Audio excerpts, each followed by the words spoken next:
ప్రభునామాన్ని మహింపరుద్దాం.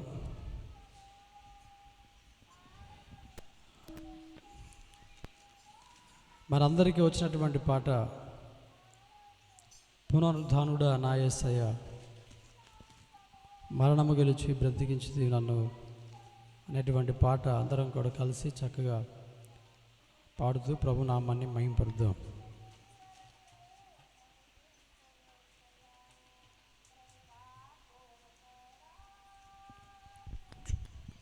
దేవుని స్తోత్రం. హల్లెలూయా. మరి ఎలా ఉంది? చల్లగా ఉందా? గాలి వస్తుందా? ఇబ్బంది లేదుగా? ఈరోజు 3 గంటల వరకు ఉన్న ఇబ్బంది ఏం లేదు కదా? అంటే మొన్న శుక్రవారం చాలామంది అల్లాడిపోయారు.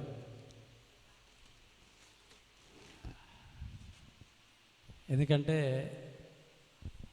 ఎంత ఎండైనా మనం తట్టుకోగలుగుతాం గాలి వస్తుంటే. గాలి లేకపోతే చాలా కష్టం ఉండాలంటే. కాబట్టి మరి అందుకే మొత్తం తీపిచ్చాము.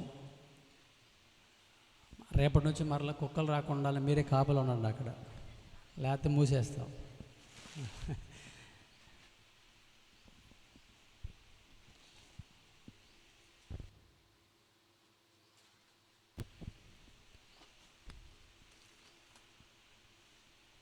దేవుని స్తోత్రం. హల్లెలూయా.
పునరుద్ధానుడా నా యేసయ్యా, మరణము గెలిచి బ్రతికించితివి నన్ను. మరణము గెలిచి బ్రతికించితివి నన్ను. స్తుతి పాడుచు నిన్నే ఘనపరచుచు ఆరాధించెదనిలో జీవించుచు. స్తుతి పాడుచు నిన్నే ఘనపరచుచు ఆరాధించెదనిలో జీవించుచు. పునరుద్ధానుడా నా యేసయ్యా, పునరుద్ధానుడా నా యేసయ్యా, మరణము గెలిచి బ్రతికించితివి నన్ను. మరణము గెలిచి బ్రతికించితివి నన్ను. స్తుతి పాడుచు నిన్నే ఘనపరచుచు ఆరాధించెదనిలో జీవించుచు. స్తుతి పాడుచు నిన్నే ఘనపరచుచు ఆరాధించెదనిలో జీవించుచు. నీ కృప చేతనే నాకు నీ రక్షణ భాగ్యము కలిగిందని. నీ కృప చేతనే నాకు నీ రక్షణ భాగ్యము కలిగిందని. పాడనా ఊపిరి నాలో ఉన్నంత వరకు, పాడనా ఊపిరి నాలో ఉన్న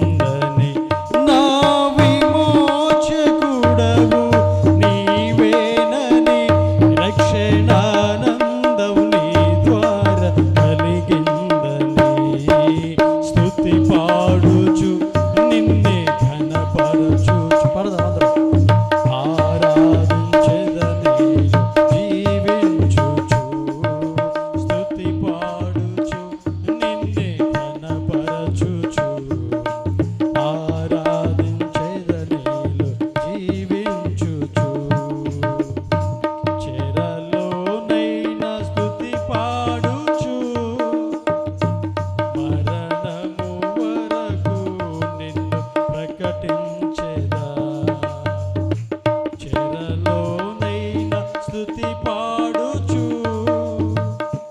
మరణము వరకు నిన్ను ప్రకటించేదా. ప్రాణమా కృంగిపోకే ఇంకొంతకాలం, ప్రాణమా కృంగిపోకే ఇంకొంతకాలం, యేసు మేఘాలపై త్వరగా రానుండగా నిరీక్షణ కోల్పోకు నా ప్రాణమా. యేసు మేఘాలపై త్వరగా రానుండగా నిరీక్షణ కోల్పోకు నా ప్రాణమా. స్తుతి పాడుచు నిన్నే కనపరచుచు ఆరాధించెదను జీవించుచు. స్తుతి పాడుచు నిన్నే కనపరచుచు ఆరాధించెదను జీవించుచు. పునరుత్థానుడ నా యేసయ్యా, పునరుత్థానుడ నా యేసయ్యా, మరణము గెలిచి బ్రతికించితివి నన్ను, మరణము గెలిచి బ్రతికించితివి నన్ను. స్తుతి పాడుచు నిన్నే కనపరచుచు ఆరాధించెదను జీవించుచు. స్తుతి పాడుచు నిన్నే కనపరచుచు ఆరాధించెదను జీవించుచు. స్తుతి పాడుచు నిన్నే కనపరచుచు ఆరాధించెదను జీవించుచు. స్తుతి పాడుచు నిన్నే కనపరచుచు ఆరాధించెదను జీవించుచు ఆరాధించెదను జీవించుచు ఆరాధించెదను జీవించుచు ఆరాధించెదను జీవించుచు ఆరాధించెదను జీవించుచు.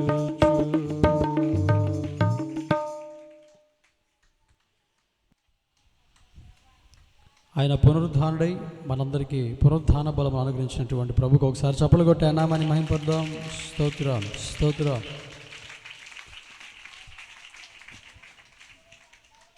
హల్లెలూయా.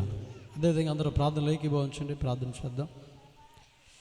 ఈ మధ్యాహ్నం వేళ ప్రభు మనతో మాట్లాడబోచుండగా మరి మంచి మనసుతో చక్కగా మనం ప్రభువు యొక్క వాక్యాన్ని వినడానికి సమయంలో ప్రార్థనాపూర్వకంగా సిద్ధపడదాం. అదేవిధంగా ఒక అడుగు మీరు ముందుకు సర్దుకొని ఆ తదుపరి ప్రార్థనలో ఏకీభవించండి. కొంచెం ముందు సర్దుకోండి, కొంచెం ముందు సర్దుకోండి. వచ్చే వాళ్ళకి ఇబ్బందిగా ఉంటుంది. కొంచెం ముందుకు రండి. ఈ మధ్యలో ఇది ఖాళీయే కదా, ఆ ఖాళీలో కూర్చొని రండి. ఎవరికి అది? ఏసైకా లేకపోతే మరమ్మ తల్లికా? రండి, సర్దుకోండి. వెనకొచ్చే వాళ్ళకి ఇబ్బందికరంగా ఉంటుంది. రండి రండి, ముందుకు రండి. కొంచెం అక్కడ దాకా సర్దుకుంటారండి. ఏం కాదు, రండి, ముందుకు రండి.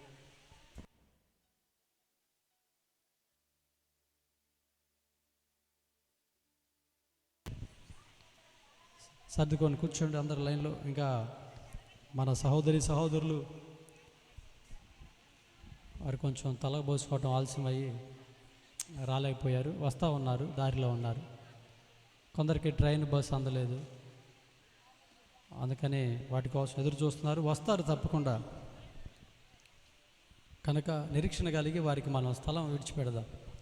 రండి, ముందు సర్దుకోండి. సరే, మంచిది. సమయంలో చిన్న ప్రార్థన చేసుకొని ప్రభు మాటలు విందాం. అందరూ కూడా ప్రార్థనాపూర్వకంగా సిద్ధపడండి. మహోన్నతుడా, మహాగణుడా, మా అందరి కొరకు ప్రాణం పెట్టి పునరుద్ధానుడై తిరిగి లేచినటువంటి మా గొప్ప యేసయ్య, నీ పరిశుద్ధమైన నామమునకు కృతజ్ఞత వందనాలు స్తోత్రాలు. నీ మహాకృపను బట్టి మీరు మమ్మల్ని ప్రేమించి ఆరోగ్యం ఇచ్చి ఆయుష్కాలను పొడిగించి భూమి మీద సజ్జులుగా ఉంచి ప్రాముఖ్యంగా ప్రభా ఈ రోజున నీ పాద సందులో చేరి మీ నామాన్ని మహింపరిచేటువంటి ఈ గొప్ప ధన్యత భాగ్యము మీరు మాకు అనుగ్రహించిన విధానం బట్టి మీకు స్తోత్రాలు. ఎందరికో మీరు అనుగ్రహించారు, కానీ కొందరు మాత్రమే సద్వినియోగపరుచుకుంటున్నారు ప్రభువా. ఇక కొందరైతే తండ్రి వారి ఇష్టమైనటువంటి స్థలాల్లో సమయాన్ని గడుపుతూ ఉన్నారు. మీరైతే మమ్మల్ని ప్రేమించి నడిపించారు, మీకు స్తోత్రాలు. వచ్చిన మేము ప్రభువా అలాగే వెళ్ళిపోక శ్రేష్టమైనటువంటి నీ యొక్క మాటలు విని గ్రహించుకొని వాటిని హృదయంలో భద్రపరుచుకొని వాటి ప్రకారం నడుచుకుంటూ మీరు మా కొరకు సిద్ధపరుస్తున్నటువంటి రాజ్యములు మేము ప్రవేశించి మీతో నిత్యం సంతోషించలాగా మీరు సహాయం చేయండి. అందుకు ఆటంకాలు కలుగజేస్తున్న ప్రతి సాతాను క్రియలను మీ శక్తిగల నామంలో దూరపరచమని ప్రార్థన చేస్తున్నాం. నీ మాటలు వినగలిగే చెవిని గ్రహించుకునే హృదయాన్ని దయచేయమని, అదేవిధంగా ప్రభా ఈ సమయంలో మాలో కలుగుతున్నటువంటి ప్రతి నిద్రమత్తును నీరసమును ప్రభా నిర్లక్ష్యమును తొలగించండి. మాకు కావలసినటువంటి ప్రభువ బలమును తండ్రి మీరు కలుగు చేయండి. అదేవిధంగా వినగలిగే చెవిని గ్రహించుకునే హృదయాన్ని కూడా మీరు దయచేయమని ప్రార్థన చేస్తున్నాం. నీ అమూల్యమైనటువంటి సన్నిధిలో ప్రభా మేము ఉంటుండగా అనాలోచనగా ఉండక ప్రభా అజాగ్రత్తగా ఉండక ప్రభా మా ప్రవక్తను జాగ్రత్తగా చూసుకుంటూ నిన్ను మహిమపరుస్తూ నీకు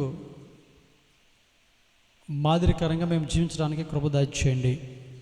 సమయంలో ప్రభా ఇక్కడ పనిచేస్తున్న ప్రతి దురాత్మ శక్తులను దూరపరచండి.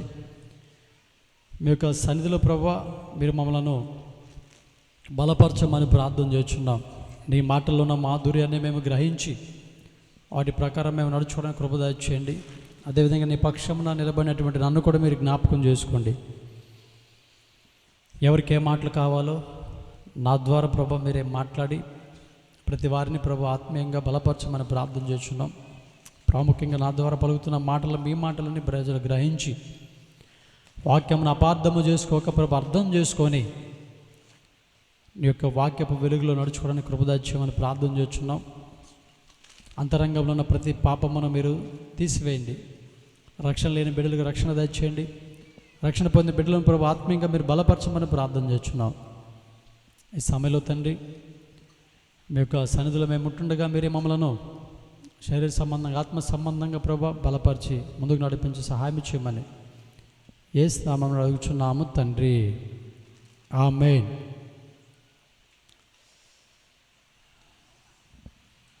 సరే, మంచిది. మరొకసారి మీ అందరికి కూడా ఈస్టర్ శుభాకాంక్షలు తెలియజేస్తూ ఉన్నాం. ఏం చెప్పట్లేదు మీరు? ఏదో సేమ్ టు యూ.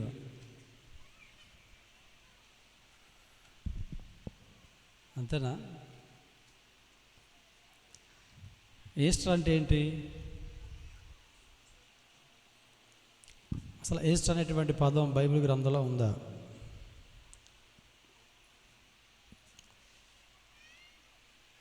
ఈస్టర్ అంటే దాటి వెళ్ళుట. ఏంటి దాటి వెళ్ళేది? మరణములో నుండి జీవంలోనికి దాటి వెళ్ళుట. అయితే అసలు ఈస్టర్ అనేటువంటి మాట తెలుగు బైబిల్లో లేదు, కానీ ఇంగ్లీష్ బైబిల్లో ఉంది. అయితే ఇంగ్లీష్ బైబిల్లో ఈస్టర్ అనేటువంటి మాట ఏ సందర్భంలో ఉపయోగించారంటే పస్కా అనేటువంటి మాటను ఇంగ్లీష్లో ఈస్టరు అని చెప్పేసి మాట్లాడడం జరిగింది. వాస్తవానికి అసలు ఈస్టర్ అంటే పస్కా. అయితే మరి దీనికి ఎందుకు ఆపాదించారు ఆ మాట అంటే, పస్కా పండుగ రోజున యేసు ప్రభు మనందరి కొరకు బలి అయ్యాడు, వధించబడ్డాడు. వధించినటువంటి గొర్రెపిల్లలాగా, వధింపబడినటువంటి గొర్రెపిల్లలాగా ఆయన వధించబడి తర్వాత మనందరి కొరకు తిరిగి లేచాడు. అందుకని చెప్పేసి ఇది ఈయనకైతే బాగుంటుందని చెప్పేసి అలా సెట్ చేసి ఈస్టర్, యేసుక్రీస్తు యొక్క పునరుద్ధానమును ఈస్టర్గా గుర్తించి ఆ పేరు పెట్టడం జరిగింది. అయితే ప్రియమైన దేవుని బిడ్డలారా, ఈ సమయంలో యేసు ప్రభు తిరిగి లేచుట వలన కలిగినటువంటి ఫలితాలు లేకపోతే ఆశీర్వాదాల మేలులు చాలా ఉన్నాయి. వాటిని మనం తెలుసుకోవడానికి ముందుగా కొన్ని విషయాలు, యేసు ప్రభు చనిపోయిన తర్వాత జరిగినటువంటి కొన్ని విషయాలు మనం ముందుగా తెలుసుకుందాం. యేసుక్రీస్తు కనుక చనిపోయి తిరిగి లేవకపోతే, పునరుద్ధానుడై సజీవుడిగా ఆయన లేకపోతే క్రైస్తవ్యానికి నిరీక్షణ లేదు. యేసుక్రీస్తు యొక్క పునరుద్ధానము క్రైస్తవ్యానికి గుండెకాయ లాంటిది, గుండె లాంటిది అన్నమాట. ఇప్పుడు మన శరీరానికి గుండె ఎంత ప్రాధాన్యమో కదా, మన గుండె చాలా ఈ అవయవాలలో చేయి లేకపోయినా బ్రతుకుతాం, కాలు లేకపోయినా బ్రతుకుతాం, కన్ను లేకపోయినా బ్రతుకుతాం, పళ్ళు లేకపోయినా బ్రతుకుతాం, చెవులు లేకపోయినా బ్రతుకుతాం కదా. కొన్ని అవయవాలు లేకపోయినా మనం బ్రతుకుతాం. కానీ గుండె లేకుండా ఎవరైనా బ్రతుకుతారా? ఎవరు బ్రతకరు. అంటే ఈ శరీరానికి గుండె ఏ విధంగా ప్రధానమో అదేవిధంగా క్రైస్తవ్యానికి కూడా క్రీస్తు పునరుద్ధానం అంత ప్రాముఖ్యమో. దేవుని స్తోత్రం కలుగును గాక. హల్లెలూయా. యేసు ప్రభు తిరిగి లేవకపోతే మనకు నిరీక్షణ లేదు. యేసు ప్రభు తిరిగి లేవకపోతే మనకు విశ్వాసం లేదు. యేసు ప్రభు తిరిగి లేవకపోతే మనము ఆయనను ఆరాధించలేం. ఆరాధించడానికి ఆయన అర్హుడు కాదు. అయితే ఆయన తిరిగి లేచుట వలన మనకి చాలా ఉపయోగాలు, చాలా ప్రయోజనాలు మనకి ఉన్నాయి. కాబట్టి ఆయన మరణించి మన కొరకు సమాధిలో ఉండలేదు, కానీ ఆయన తిరిగి లేచాడు. ఈ రోజున ప్రపంచంలో ఖాళీ సమాధి ఏదన్నా ఉందంటే ఎవరిది ఆ సమాధి? చెప్పండి చెప్పండి, ఎవరిది? నేటికి కూడా ఆ సమాధి సజీవంగానే అలాగే ఉంది. ఆ సమాధి ఖాళీగానే ఉంది. ఇంకా ఆ సమాధిలో మరలా ఎవరిని పెట్టలేదు. ఆ సమాధి తొలిపించుకున్నటువంటి అరమత యేసేపుని కూడా పెట్టలేదు. నేటికి ఆ సమాధి ఖాళీగానే ఉంది. కారణం ఏంటంటే యేసు ప్రభు పునరుద్ధానుడై తిరిగి లేచాడు అని రుజువుగా యెరూషలేములో నేటికి ఆ సమాధి అలాగే ఉంది. ఇది కల్పన కథ కాదు, లేకపోతే కల్పించి చెప్పినటువంటి మాటలు కాదు. ఇది చరిత్ర ఆధారాలతో కూడినటువంటి విషయము. ఏంటంటే యేసు ప్రభు 3వ దినమున తిరిగి లేచాడు. నమ్మిన వారు దేవుని స్తోత్రం చెప్తారు గట్టిగా ఒకసారి. రైట్, మంచిది. అయితే ప్రియమైన దేవుని బిడ్డలారా, ఈ సమయంలో కొన్ని విషయాలు మనం బైబిల్ గ్రంథంలో మనం తెలుసుకుందాం.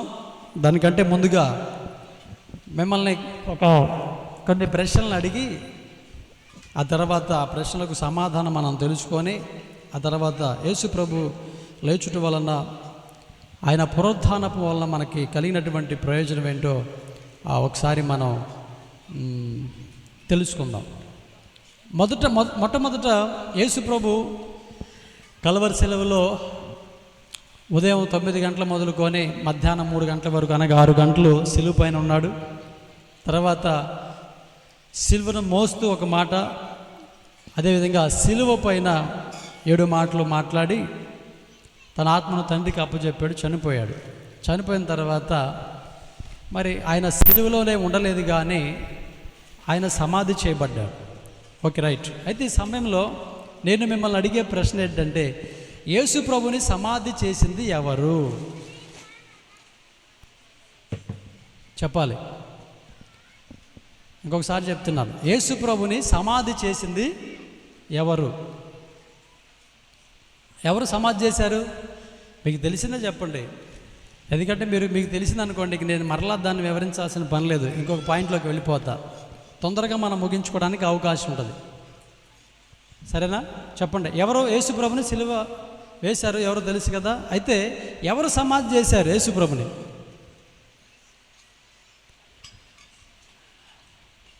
ఏంటంటే మాట్లాడరు, తెలీదా?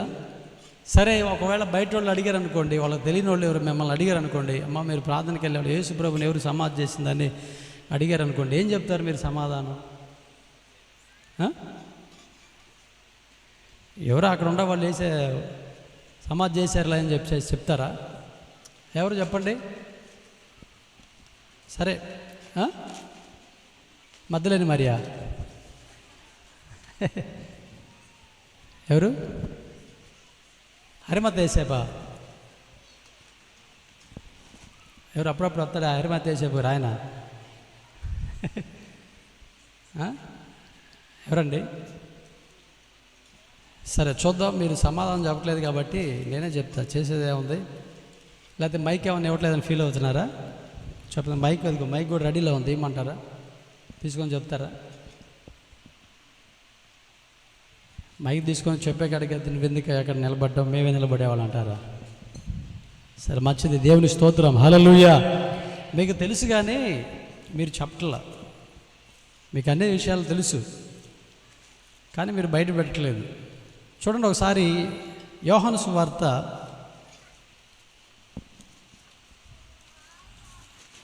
19వ అధ్యాయము 1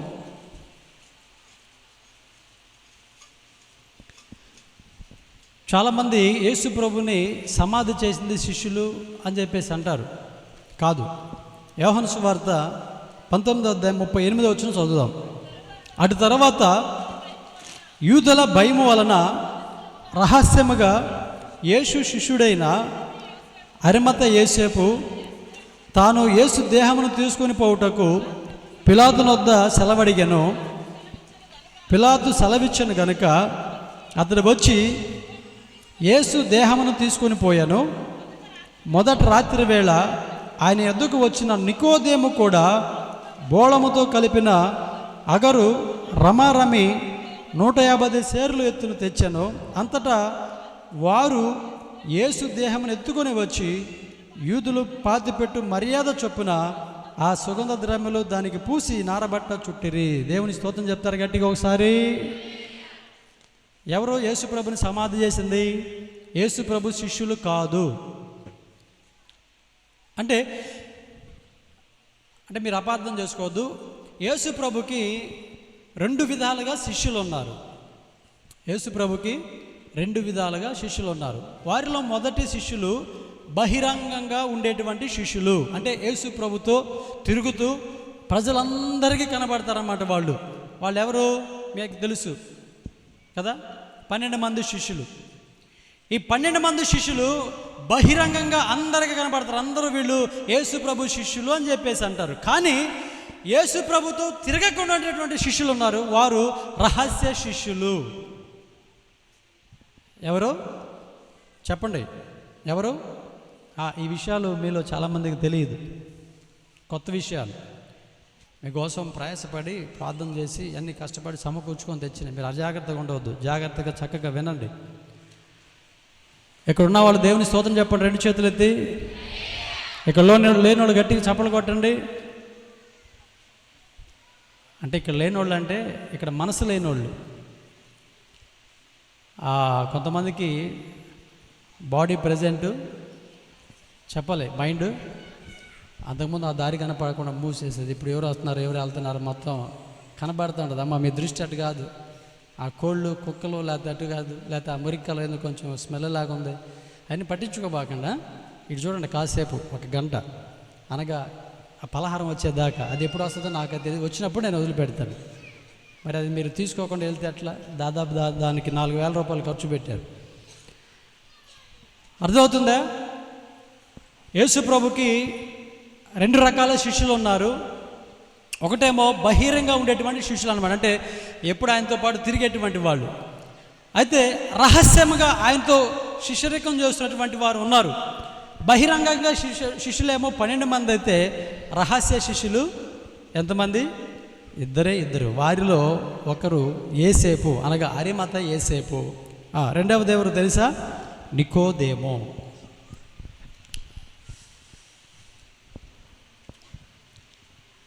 అరిమత యేసేపు యేసు దేహమును ఇమ్ము అని పిలాతును అడిగాడు. కానీ సమాధి మాత్రం వారు ఇద్దరు కలిసి చేసినట్లుగా మనకు కనబడుతుంది. వారితో పాటు యేసును ప్రేమించినటువంటి స్త్రీలు కూడా కొందరు ఉన్నారు. దేవుని స్తోత్రం చెప్తారు గట్టిగా ఒకసారి.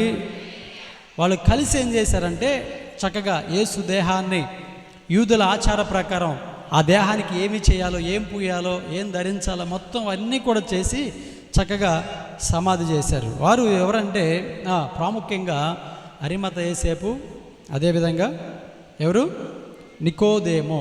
చెప్పండి ఎవరు? అరిమత యోసేపు, నికోదేమో. ఈ నికోదేమో ఎవరో తెలుసా? రాత్రి వేళ, పగటి వేళ యేసు ప్రభుతో మాట్లాడితే అసలు ఆయన పరిసయ్యుడు అన్నమాట. ఆయన పరిసయ్యుడు.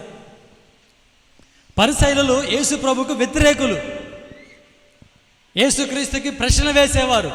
ఆయన చెప్పిన ప్రతి దానికి వ్యతిరేకంగా వాళ్ళు మాట్లాడేవాళ్ళు. యేసు ప్రభు బోధను తృణీకరించి త్రోసివేసేటువంటి వారు, యేసు ప్రభుని రాళ్లతో కొట్టి చంపాలని ప్రయత్నం చేసిన వారు. వారిలో ఒక అతను యేసు దేహాన్ని సమాధి చేశాడు. దేవుని స్తోత్రం కలుగును గాక. హల్లెలూయా. అసలు వాస్తవానికి యేసు ప్రభు దేహాన్ని ఎవరు సమాధి చేయాలి చెప్పండి? ఎవరు? ఇప్పుడు మనం చనిపోతే మన దేహాన్ని ఎవరు సమాధి చేస్తారు చెప్పండి? మన ఇంట్లో వాళ్ళు, మనతో పాటు తిరిగేటువంటి స్నేహితులు, వీళ్ళందరూ కూడా కదండి. కానీ యేసు ప్రభు దేహాన్ని సమాధి చేయాల్సింది శిష్యులు. బహిరంగంగా యేసు ప్రభు వెంట తిరిగేటువంటి వారు. మేము యేసు ప్రభు శిష్యులమని చెప్పుకుంటూ ఆయన చేస్తున్నటువంటి అద్భుత కార్యములు చూశారు, ఆయన ద్వారా పోషించబడ్డారు, ఆయన ద్వారా కొంత మేలు వారు అనుభవించారు. అలాంటి వారు ఏమైపోయారో తెలుసా? ఆ సమయంలో యేసు ప్రభు వెంట లేరు, కానీ యేసు ప్రభుని విడిచిపెట్టి వాళ్ళు పరిగెత్తారు. కానీ యూదులకు భయపడి రహస్యముగా యేసు ప్రభుకు శిష్యులైనటువంటి వారు ఆ సమయంలో ఏం చేశారంటే బహిరంగ యేసు ప్రభుని మేము వెంబడిస్తున్నాం, యేసు ప్రభుని మేము నమ్ముతున్నాం అని చెప్పేసి అప్పటి వరకు రహస్యంగా యేసు శిష్యరేఖం చేసిన వారు బయటకు వచ్చారనమాట. అప్పటి వరకు యేసు ప్రభుతో మేము ఉన్నామని ప్రజలకి చెప్పుకుంటున్న వారు ఏమైపోయారంటే రహస్యంగా వెళ్ళిపోయారు. చూసారా, రివర్స్ అయిపోయిందనమాట. యేసు ప్రభుని బంధించినప్పుడు అందరు పరారైపోయారు, ఎవరు లేరు. ఆ యోహాను ఒక్కడే అక్కడికి వెళ్ళాడు, ఆ సిలువ దగ్గరికి.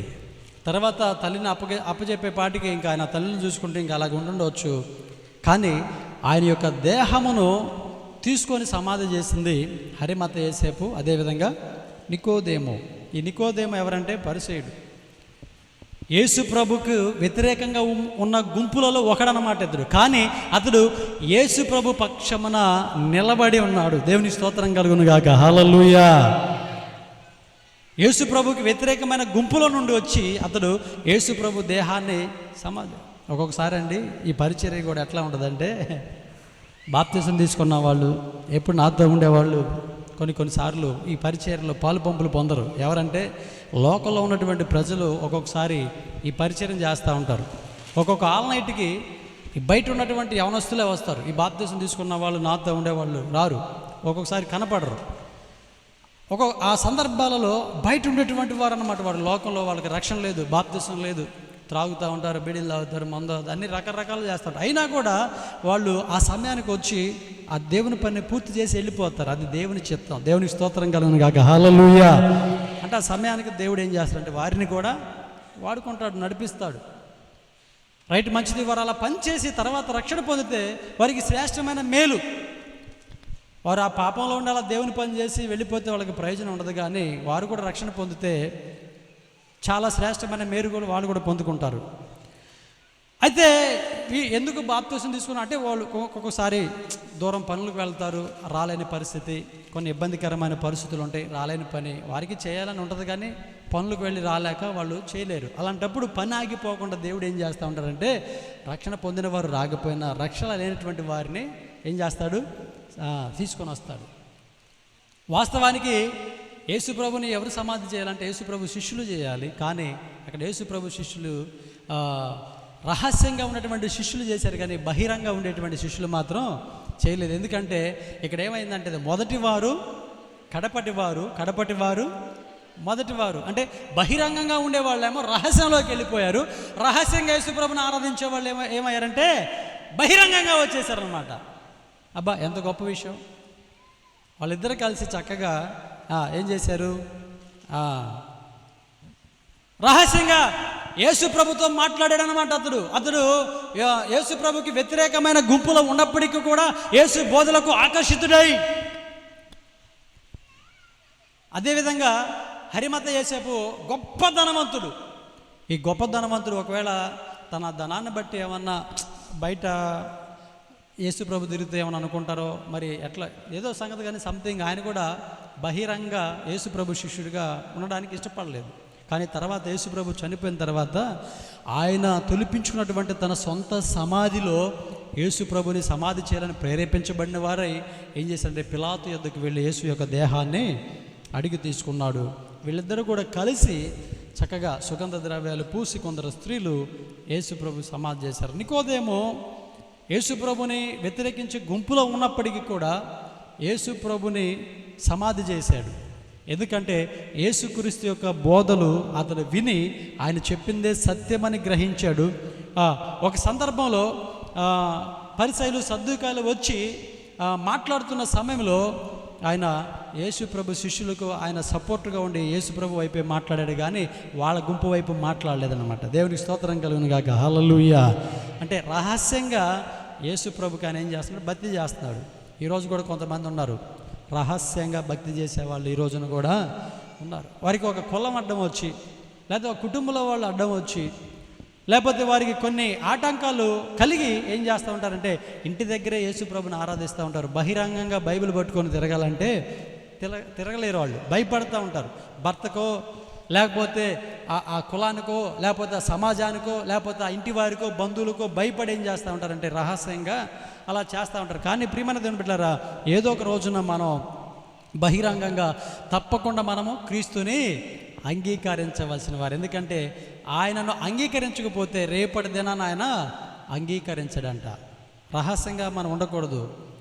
తర్వాత మనం బహిరంగంగా మనం యేసు ప్రభుని ఒప్పుకున్నట్లుగా, పొందుకున్నట్లుగా, కలిగి ఉన్నట్లుగా మనం తప్పకుండా ఇతరులకు మనం చూపించాలి. అందుకని బాప్తిసం అనేది పరలోక రాజ్యానికి చేరటానికి కాదు, కానీ యేసు ప్రభుని నేను నమ్ముతున్నానని బహిరంగ ప్రజలు తెలుసుకోవడానికి బాప్తిసం అనేటువంటి కార్యక్రమం. అంతేగాని బాప్తిసం తీసుకున్న వాళ్ళు పరలోక రాజ్యానికి వెళ్తారని కాదు. అర్థమైందా? బాప్తిసం తీసుకున్న తర్వాత మన కార్యక్రమాలు, మన ప్రవర్తన, మన నడవడిక అంతా బాగుంటేనే మనం పరలోకానికి వెళ్తాం. మరి బాప్తిసం ఎందుకంటే యేసు ప్రభుని నేను నా సొంత రక్షకునిగా నేను బహిరంగంగా అందరికీ తెలిసే విధంగా నేను అంగీకరిస్తున్నాను. ఎప్పటి నుంచి నేను ఇక్కడి నుంచి నేను యేసు ప్రభు బిడ్డను, ఆయనకు కుమారుడును, ఆయనకు కుమార్తెను, ఆయన అడుగుజాడలో నేను నడుస్తాను, ఆయన నేను నమ్ముతున్నాను, ఆయన నా దేవుడని బహిరంగ ప్రజలు తెలుసుకోవడానికి బాప్తిసం అనేది ఇస్తారు. అర్థమవుతుందా? వీళ్ళు అప్పటి వరకు రహస్యంగా ఉన్నారు. యేసు ప్రభు చనిపోయిన తర్వాత ఈ రహస్య శిష్యులు ఇద్దరు కూడా బహిరంగంగా యేసును అంగీకరించేటువంటి శిష్యులుగా మారిపోయారు. దేవుని స్తోత్రం కలుగును గాక. హల్లెలూయా. అది యేసు ప్రభుని సమాధి చేసింది హరిమత యోసేపు, రెండవదిగా నికోదేము, ఆ తర్వాత కొంతమంది స్త్రీలు కలిసి ఆయన సమాధి చేశారు. రైట్, మంచిది. సమాధి చేసిన తర్వాత ఆదివారం ఉదయం వచ్చేపాటికి సమాధి యొక్క రాయి పొరిలించబడింది. ఆ సమాధి యొక్క రాయి ఎందుకు పొరిలించబడింది? రెండో ప్రశ్న. సమాధి రాయి ఎందుకు పొరిలించబడింది? సమాధికి అడ్డు పెట్టారు, గొలుసులతో దాన్ని బంధించారు. అయితే వీరు ఉదయాన్నే యేసుప్రభు యొక్క దేహమును సుగంధ ద్రవ్యములతో సిద్ధపరచాలని వచ్చేపాటికి రాయి దొర్లించబడి ఉన్నది కదా. ఏం దొర్లించబడింది? రాయి, సమాధి రాయి దొర్లించబడింది కదా. దొర్లించబడింది. అలాగే ఉందా? చూడండి ఒకసారి మత్తయి సువార్త 27వ అధ్యాయము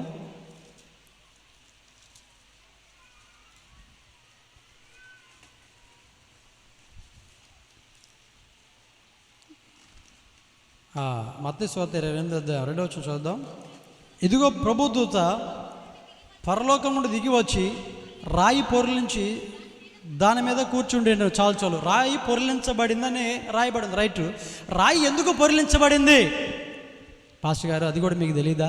యేసు ప్రభు బయటికి రావటానికి.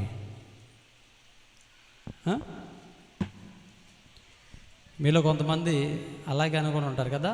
రాయి ఎందుకు, సమాధి రాయి ఎందుకు దొరిలించబడిందంటే చనిపోయి సమాధి చేయబడిన యేసు ప్రభు తిరిగి బయటికి రావడానికి రాయి పొరిలించబడింది అని చెప్పేసి మనం నమ్ముతాం, అలాగే మనం చెప్తాం కదా. కానీ యేసు ప్రభు బయటికి రావడానికి రాయి పొరలించబడలేదు. ఇది మనం తెలుసుకోవాలి. యేసు ప్రభు సజీవుడై తిరిగి రావడానికి రాయి పొరలించాల్సిన పని లేదు. అర్థమైందా?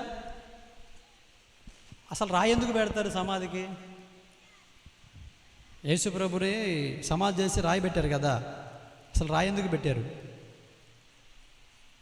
రాయి ఎందుకు పెట్టారంటే యూదుల యొక్క ఆచారం ఏంటంటే సమాధి మనం చేసేలాగా వారు సమాధి చేయరు. వాళ్ళ సమాధులు ఎలా ఉంటాయంటే ఒక మనిషి నడుచుకుంటూ వెళ్ళి లోపల ఉన్నటువంటి ఆ శవాన్ని చూడొచ్చు అన్నమాట, అంత ఫ్రీగా ఉంటాయి. మన సమాధులు ఎలా ఉంటాయో తెలుసా? ఒకవేళ సమాధి చేసిన తర్వాత ఒకవేళ ప్రభు వారికి ప్రాణం ఇస్తే మన సమాధుల సంగతి, ఒకవేళ తిరిగి ప్రభు కనుక వాళ్ళకి ప్రాణం ఇచ్చాడనుకోండి, వాళ్ళు మళ్ళా చేస్తారు. అవి మన సమాధులు.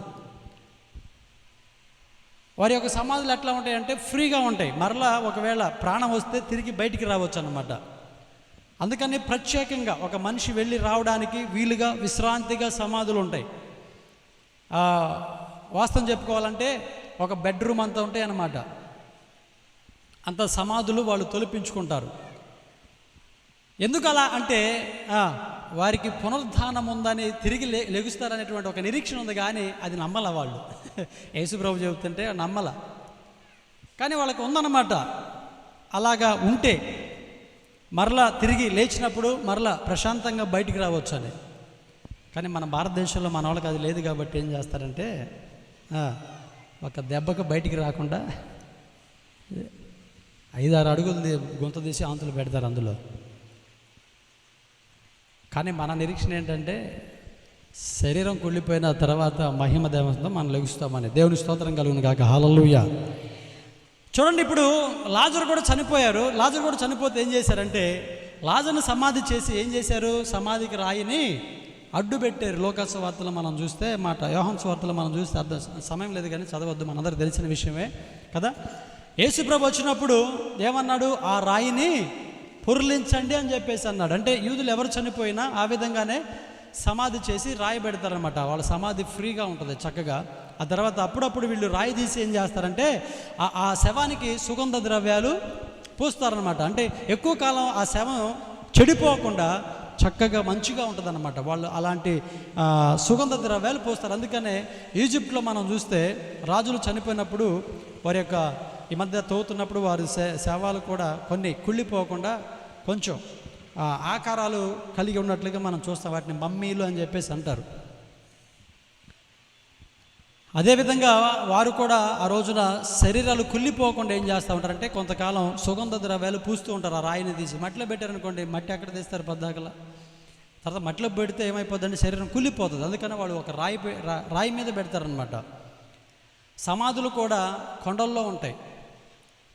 ఆ కొండల్లో రాళ్ళు తొలిపించి ఒక రాయి మీద శవాన్ని పెడతారు. వాళ్ళు అప్పుడప్పుడు వెళ్ళి దాన్ని చూసుకుంటూ ఏం చేస్తూ ఉంటారంటే దానికి సుగంధ ద్రవ్యాలు పూస్తూ ఉంటారు. ఆ విధంగానే యేసు ప్రభువుని కూడా సమాధి చేశారు. రాయి దొరిలించారు. అయితే రాయి దొరిలించబడింది. ఈ రాయి ఎందుకు దొరిలించబడింది? ఎవరు దొరిలించారు? దేవుని యొక్క దూత దొరిలించింది. ఎందుకు? యేసు ప్రభు బయటికి రావడానికా? వాస్తవానికి ఆ వాక్యాన్ని, ఈ స్వార్థలో ఉన్నటువంటి ఈ వాక్యాన్ని మనం గమనిస్తే రాయి దొరిలించబడిన తర్వాత యేసు ప్రభు వచ్చినట్లు లేదు అక్కడ. అర్థమైందా? రాయి దొరిలించబడిన తర్వాత యేసు ప్రభు పునరుద్ధానుడై తిరిగి లేచాడని అక్కడ లేదు. రాయి దొరిలించినప్పుడు అక్కడ ఏముందో తెలుసా? ఖాళీ సమాధి ఉంది తప్ప యేసు ప్రభు అందులో. అంటే ఇప్పుడు రాయి ఎందుకు దొరిలించబడింది? యేసు ప్రభు బయటికి రావడానికి కాదు. యేసు ప్రభు బయటికి రావడానికి రాయి దొరిలించబడాలంటే ఆయనే దొరిలించుకుంటారు. దేవదూత వచ్చి దొరిలించాల్సిన పని లేదు. మరి దేవదూత రాయిని ఎందుకు దొరిలించిందంటే యేసు ప్రభు ఇక్కడ శవంగా లేడు, ఆయన తిరిగి లేచాడు, ఇది ఖాళీ సమాధి అని చెప్పి వచ్చిన వారికి తెలిసే విధంగా చేయడానికి రాయి దొరిలించబడింది తప్ప యేసు ప్రభు సమాధి నుంచి బయటికి రావడానికి రాయి దొరిలింపబడలేదు. కొత్త విషయాలు మీరు చాలా జాగ్రత్తగా గమనించాలి, అర్థం చేసుకోండి. యేసు ప్రభు బయటికి రావడానికి రాయి దొరిలింపబడలేదు, కానీ అది ఖాళీ సమాధి అని వచ్చిన వాళ్ళు చూసి తెలుసుకోవాలని ఆ రాయి దొర్లించబడింది. లేకపోతే ఆ రాయి కూడా దొర్లించబడటానికి వీలు లేదు. దొర్లించబడిపోతే యేసుప్రభు అందులోనే ఉండాలని చెప్పేసి అనుకుంటారు. ఇప్పుడు యేసుప్రభు తిరిగి లేచాడని చెప్పేసి రుజువు ఏంటంటే ఖాళీ సమాధి అక్కడ కనబడాలి. అందుకు మాత్రమే రాయి దొర్లించబడింది. కానీ యేసుప్రభు సమాధి నుంచి బయటికి రావడానికి రాయి దొర్లించబడలేదు. ఎందుకంటే ఆయనకి రాయితో పని లేదు. దేవుని స్తోత్రం కలుగును గాక. హల్లెలూయా. ఎందుకో తెలుసా, ఒక సమయంలో శిష్యులందరూ కూడా భయపడి ఈదులకు భయపడి దాగుకొని తలుపు గడియ పెట్టుకొని వాళ్ళందరూ కూడా రూమ్లో ఉన్నప్పుడు, గదిలో ఉన్నప్పుడు యేసుప్రభు తలుపు తీయకుండా ఎక్కడికి వెళ్ళాడు?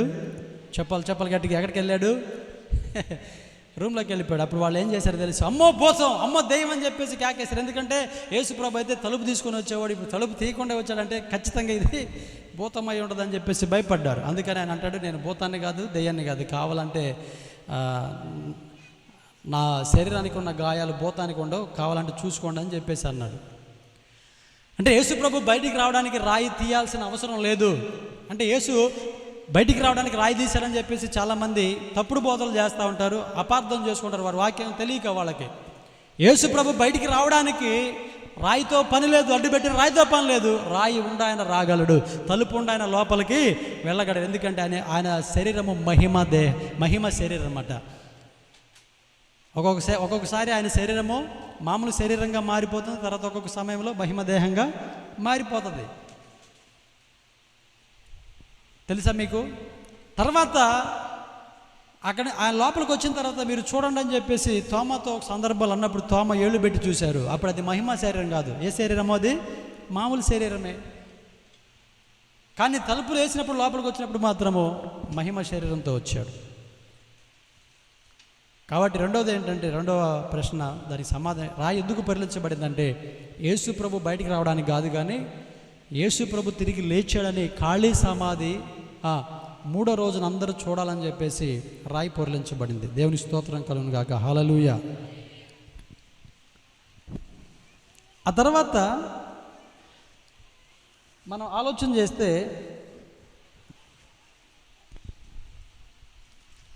చూడండి, మత్తయి సువార్త 28వ అధ్యాయము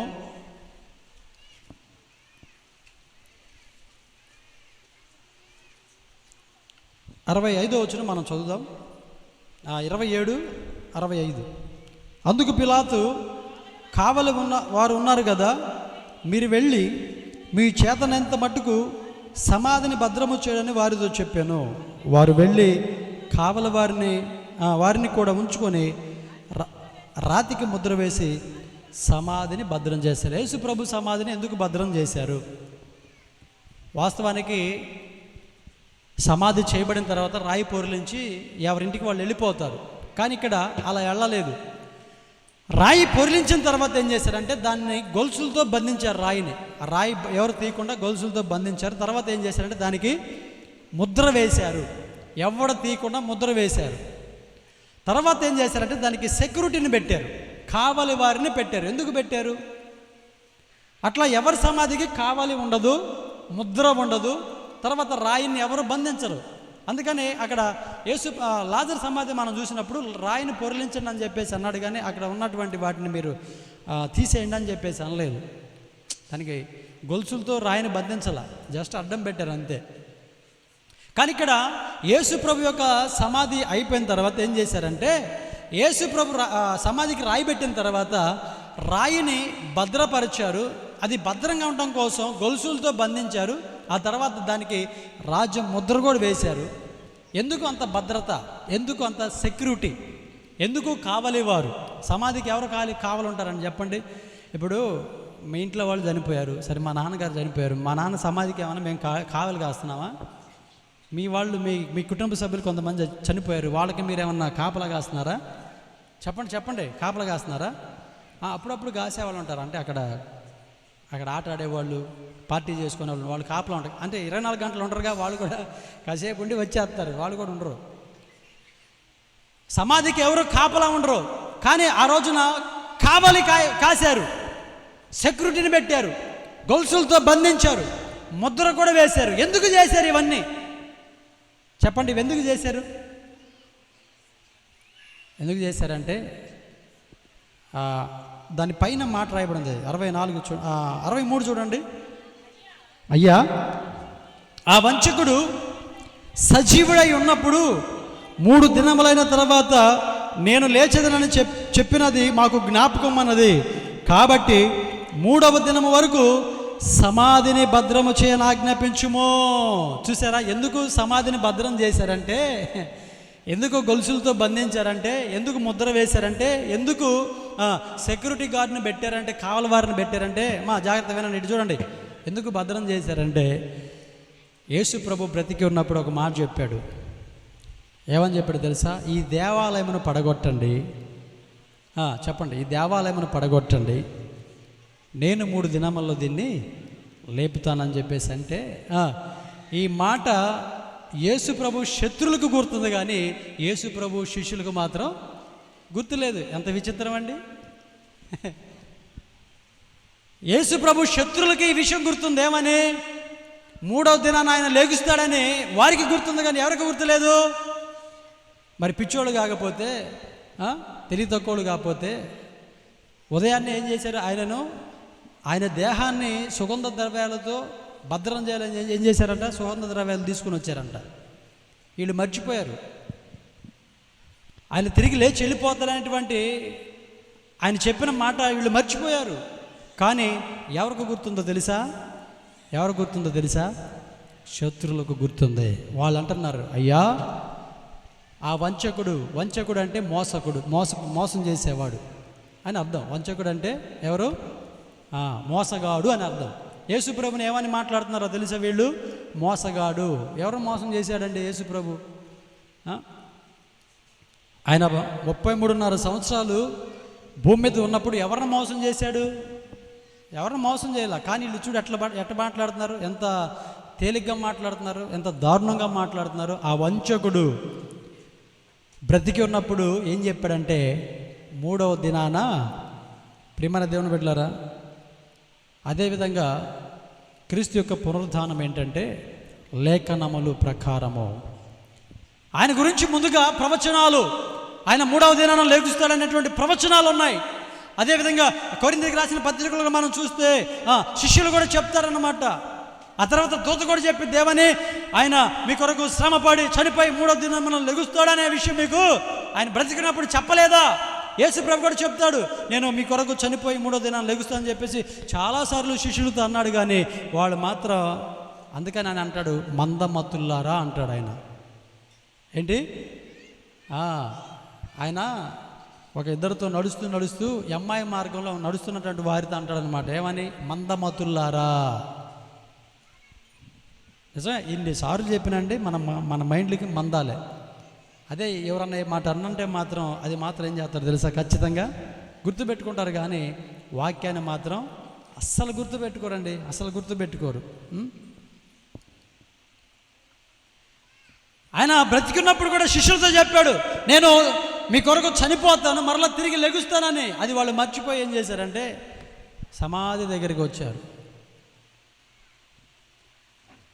కానీ ఆయన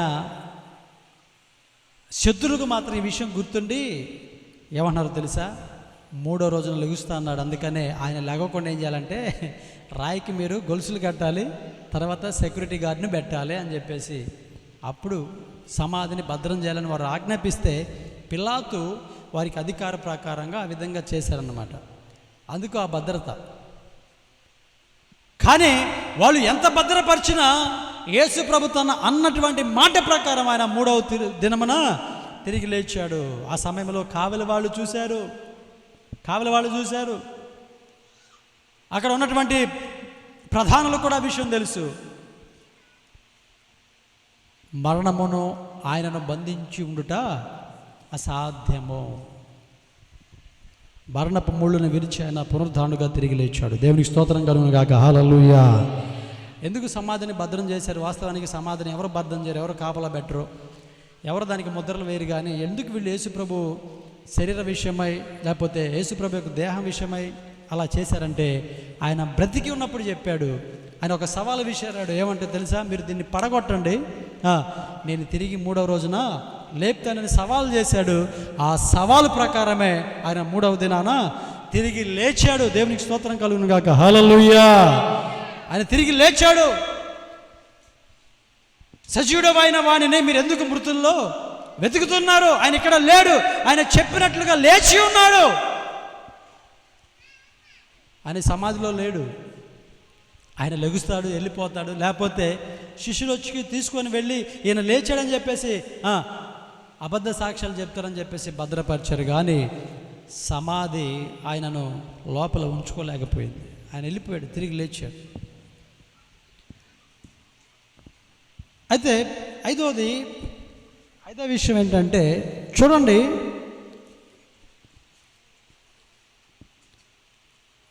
కావలి వారు నిజాన్ని దాచారు. కానీ ఒక మాట మనం వాడుతూ ఉంటాం, ఏంటంటే నిజం నిప్పు లాంటిది అని. మనం ఏంటి, నిజం ఎలాంటిదంట? నిప్పు లాంటిది. యేసు ప్రభు పునరుద్ధానుడై తిరిగి లేచాడు అనడానికి సాక్ష్యము కావలి వారే. దేవుడు వాళ్ళని కాపల పెట్టిన వారిని వాడుకున్నాడు. ఎట్లా అంటే చెప్తానంటే, యేసు ప్రభు తిరిగి లేచిన తర్వాత దూత వచ్చి రాయిని పొరిలించిన తర్వాత ఆ సమయంలో గొప్ప వెలుగు, భూకంపం, భయము, భీకరమైన శబ్దం వచ్చినప్పుడు వాళ్ళందరూ కూడా లేచి పరిగెత్తుకుంటూ వెళ్ళిపోయి అక్కడ ఉన్న ప్రధానులతో చెప్తారు, అయ్యా యేసు ప్రభు అక్కడ లేడు, తిరిగి వెళ్ళిపోయాడు అని చెప్పినట్లుగా అని చెప్పేసి అంటే, అప్పుడు వాళ్ళు ఏం చేస్తారంటే, అరే ఈ మాట మీరు ఎవరితో చెప్పవద్దని చెప్పేసి వారికి కొంత ద్రవ్యం ఇచ్చి వారి చేత అబద్ధం చెప్పించారనమాట. ఏంటి, మేము నిద్రపోతుంటే యేసు ప్రభు శిష్యులు వచ్చి ఆయన శరీరాన్ని తీసుకొని వెళ్ళారు, ఇప్పుడు ఆయన లేచాడని చెప్పేసి అబద్ధం చెప్తున్నారని చెప్పేసి వీళ్ళ చేత చెప్పించారు. కానీ ప్రియమైన దేవుని బిడ్డలారా, అక్కడ ఆలోచన చేస్తే వాళ్ళు చెప్పింది శుద్ధ తప్పు అని చెప్పేసి చిన్న పిల్లవాడికి కూడా తెలిసింది. ఇప్పుడు వాళ్ళని కనుక కోర్టులో నిలబెట్టి, అరే మీరు సాక్ష్యం చెప్పండి అంటే, అయ్యా మేము నిద్రపోతుండగా యేసు దేహాన్ని తీసుకొని వెళ్ళారని చెప్పేసి అంటే కోర్టు ఏం చేస్తుందో తెలుసు, వాళ్ళకి ఉరిశిక్ష వేస్తుంది. అరే మిమ్మల్ని కాపలా పెట్టింది దేనికి? వాళ్ళు చెప్పినటువంటి ఆ మాట చెల్లదు. కాపలా పెట్టింది దేనికి? నిద్రపోవడానిగా. వాళ్ళ మాట చెల్లదు. ఏ కోర్టు తీసేసి దాన్ని కొట్టేసేద్ది అనమాట. ఎందుకో తెలుసా, మీరు నిద్రపోతున్నారు. కాపలా కాల్సిన వారు మీరు నిద్రపోతున్నారు. సరే, అది అట్లా పెట్టి. కానీ ప్రియమైన దేవుని బిడ్డలారా, కాపలా కాసేటువంటి వారు సరిగా కాపలా కాయకపోతే ఆ ప్రభుత్వం వారు ఏం చేస్తారంటే వారికి ఉరి శిక్ష వేస్తారు. ఏం చేస్తారు? చెప్పలు గట్టిగా ఏం చేస్తారు? మీకు బాగా అర్థం అవ్వాలంటే పేతురు గారి విషయానికి మనం వెళదాం. చూడండి, అపోస్తుల కార్యములు, ఈ మాట చూపిస్తాను. అపోస్తుల కార్యములు 12వ అధ్యాయము 18వ వచనం మనం చదువుకుందాం. తెల్లవారగానే పేతురు ఏమాయను అని సైనికులలో కలిగిన గలిబి ఇంత అంత కాదు, హేరోదు అతని కోసం ఎదిగినప్పుడు అతను కనబడినందున కావలి వారిని విమర్శించి వారిని చంపనాజ్ఞాపించెను. అర్థమైందా? సైనికుల్ని కాపలా పెట్టినప్పుడు వాళ్ళు సరిగా కాపలా కాకుండా నిద్రపోతే వాళ్ళకేమవుద్దో తెలుసా? మరణ శిక్ష. కానీ ఇక్కడ నిజంగా వాళ్ళు కాపలా సరిగా కాయకపోతే, నిజంగా శిష్యులు యేసు ప్రభువుని తీసుకెళ్తే వీళ్ళకి ఏం చేయాలో తెలుసా? పిలాతు వాళ్ళకి ఏం చేయాలో తెలుసా? ఏం చేయాలి? మరణ శిక్ష వేయాలి. కానీ వాళ్ళకి అక్కడ మరణ శిక్ష పడలేదు. కారణం ఏంటంటే వాళ్ళు కాపలా సరిగా కాశారు, కానీ యేసు ప్రభుని వాళ్ళ శిష్యులు తీసుకెళ్ళలేదు. ఆయన చెప్పినట్లు ఆయన 3వ దినమున తిరిగి లేచాడు. అర్థమైందా? కాపలా కాసే సైనికులు సరిగా కాపలాగా ఆగిపోతే ఏమవుద్దంటే మరణ శిక్ష. అందుకనే పౌలు శీలలు సరసాలలో వాళ్ళు స్తుతిస్తుంటే సరసాల బద్దలైపోయి ఖైదీలందరూ బయటకు వచ్చినప్పుడు ఆ జైలు అధికారి ఏం చేస్తాడంటే ఆత్మహత్య చేసుకోబోతాడు. వినండి జాగ్రత్తగా, వింటున్నారా? తల పైకి లేపండి. ఆత్మహత్య చేసుకోబోయాడు. ఎందుకు? ఎటు కూడా నేను వాళ్ళ చేతిలో చావటం కంటే మరణశిక్ష అనిపించడం కంటే నేను చావటం మంచిదని చెప్పేసి అతడు ఆత్మహత్య చేసుకోబోతాడు. అంటే కాపలావాడు సరిగా కాపలాగా అయిపోతే ఏమవుతుందో తెలుసా? మరణశిక్ష విధిస్తారు. కానీ వారికి మరణశిక్ష అక్కడ యేసుప్రభు సమాధి దగ్గర కాపలా కాసినటువంటి వారికి మరణశిక్ష లేదు. వారికి డబ్బులు ఇచ్చి చక్కగా డబ్బులు ఇచ్చి పంపించారు. ఆ కావలి వారే వాళ్ళ ద్వారా తెలియజేయబడుతుంది. ఏంటో తెలుసా? యేసు ప్రభు సజీవుడిగా లేచాడని. వాళ్ళు అబద్ధం చెప్పారు కానీ ఆ అబద్ధాన్ని వాళ్ళు నిజం చేయలేకపోయారు. దేవుని స్తోత్రం కలుగును గాక. హల్లెలూయా. ఎందుకో తెలుసా? ఆయన లేచి అలాగే మాయం అవ్వలేదు కానీ ఇంచుమించుగా 40-50 రోజులు అక్కడ ఉన్నటువంటి ప్రజలందరికీ కూడా ఆయన కనబడ్డాడు. ఆయనే సాక్ష్యంగా కనపరుచుకున్నాడు. ప్రియమైన దేవుని బిడ్డలారా, ఆయన పునరుత్థానములో దాగినటువంటి శ్రేష్టమైనటువంటి ఈ సత్యాలు మీరు విన్నారు. ఈ సమయంలో మరి కొంత సమయం, ఒక అరగంట, యేసు ప్రభు తిరిగి లేచుట వలన మనకి ఏంటి ప్రయోజనం, ఆయన మరణించుట వలన మనకేం ఉపయోగం కలిగిందో మన గుడ్ ఫ్రైడే రోజున మనం తెలుసుకున్నాం. ఒక రైట్ మంచిది, ఆయన తిరిగి లేచాడు. ఆ లేచుట వలన ఏంటి ప్రయోజనం అని చెప్పేసి మనం ఆలోచన చేస్తే ఒక్కొక్కటిగా మనం చదివితే కొన్ని విషయాలు నేను జస్ట్ చెప్పి నేను ముగిస్తాను. చూడండి, రోమిలికి రాసిన పత్రిక 4వ అధ్యాయము 25వ వచనాన్ని చదువుకుందాం. ఆయన మన అపరాధముల నిమిత్తము అప్పగింపబడి మనము నీతిమంతులుగా తీర్చబడుటకై. ఈరోజు వాట్సాప్లో పెట్టిన వాక్యం కూడా ఇదే. ఏంటి? మనము నీతిమంతులుగా తీర్చబడుటకై ఆయన లేపబడిను. ఎందుకు యేసు ప్రభు లేపబడ్డాడు? క్రీస్తు యొక్క పునరుద్ధానం వలన మనకి కలిగిన ప్రతిఫలం మేలు ఏంటంటే, నెంబర్ 1, ఒకటి, చాలా విషయాలు, దాదాపు 20 విషయాలు ఉన్నాయి. అని చెప్పుకోవడానికి మనకి సమయం సరిపోదో చెప్పుకుందాం, లేకపోతే కొన్ని విషయాలు మనం జ్ఞాపకం చేసుకుందాం. అర్థమవుతుందా? మొట్టమొదట యేసు ప్రభు లేచిన తర్వాత మనం ఏమయ్యామంట? చెప్పండి గట్టిగా. ఎవరు? లేచిన యేసు ప్రభు నీతిమంతుడా, లేకపోతే మనం నీతిమంతులుగా తీర్చబడ్డామా? ఆయన లేచిన తర్వాత నీతిమంతుడు అవ్వలేదు. ఆయన నీతిమంతుడిగానే మన కోసం మరణించాడు. అయితే ఆయన మరణించి తిరిగి లేచుట వలన మనము ఎలా తయారయ్యామంట? చెప్పాలి. మనకు కలిగిన ప్రతిఫలం ఏంటంటే మనము నీతిమంతులుగా తీర్చబడ్డాం. ఇదే రోమిలికి రాసిన పత్రికలో ఒక మాట ఉంటుంది, ఏ భేదము లేదు, అందరూ పాపం చేసి దేవుడు అనుగ్రహించి మహిమను పొందలేకపోతే నీతిమంతులు ఎవరు లేరు అని చెప్పేసి బైబిల్ చెప్తుంది. కానీ క్రీస్తు యొక్క పునరుద్ధానము ఆ పాపులను ఏం చేసిందంట? నీతిమంతులుగా తీర్చిందంట. దేవుని స్తోత్రం కలుగును గాక. హల్లెలూయా. నీతిమంతు పాడండి. అసలు నేను మంచిగా అవుతుంది. పాడండి గట్టిగా పాడండి. మైక్ లేదని పాటలే మీరు కదా.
దేవుని స్తోత్రం. హల్లెలూయా. వాస్తవానికి మనము నీతిమంతులుగా లేము. అందుకని ఆయన నశించిన దానిని వెతికి రక్షించడానికి ఈ లోకానికి వచ్చాడు. యేసు ప్రభు రాకముందు మనం ఎలా ఉన్నామంటే అందరం పాపులుగా ఉన్నాం. మనలో ఏమాత్రం నీతి లేదు. నీతి లేని వారిగా మనము ప్రవర్తిస్తున్నాం, నీతి లేని వారిగా మనం బ్రతుకుతున్నాం, నీతి లేని వారిగా మనము ఈ లోకంలో ఉన్నాం. అయితే నీతిమంతులుగా ఎందుకు నీతిమంతులుగా తీర్చాడంటే, ప్రియమైన దేవుని బిడ్డలారా, ఎందుకు ఆయన నీతిమంతులుగా తీర్చాడంటే, నీతిమంతులే పరలోక రాజ్యానికి వారసులు అవుతారు. దేవుని స్తోత్రం చెప్పండి గట్టిగా ఒకసారి. నీతిమంతులే, పాపాత్ములకి స్థానం లేదు, నీతిమంతులకు మాత్రమే పరలోక రాజ్యంలో స్థానం. అందుకనే ఈ భూమి మీద మనల్ని నీతిమంతులుగా చేయడం కొరకైనా మన కొరకు ఏం చేశారంటే చనిపోయి తిరిగి అది లేపబడ్డాడు. నోవాహు తన కుటుంబము రక్షణ అనేటువంటి ఓడలోనికి వారు ప్రవేశించారు. కానీ మనం అనుకుంటాం నోవాహు నీతిమంతుడని.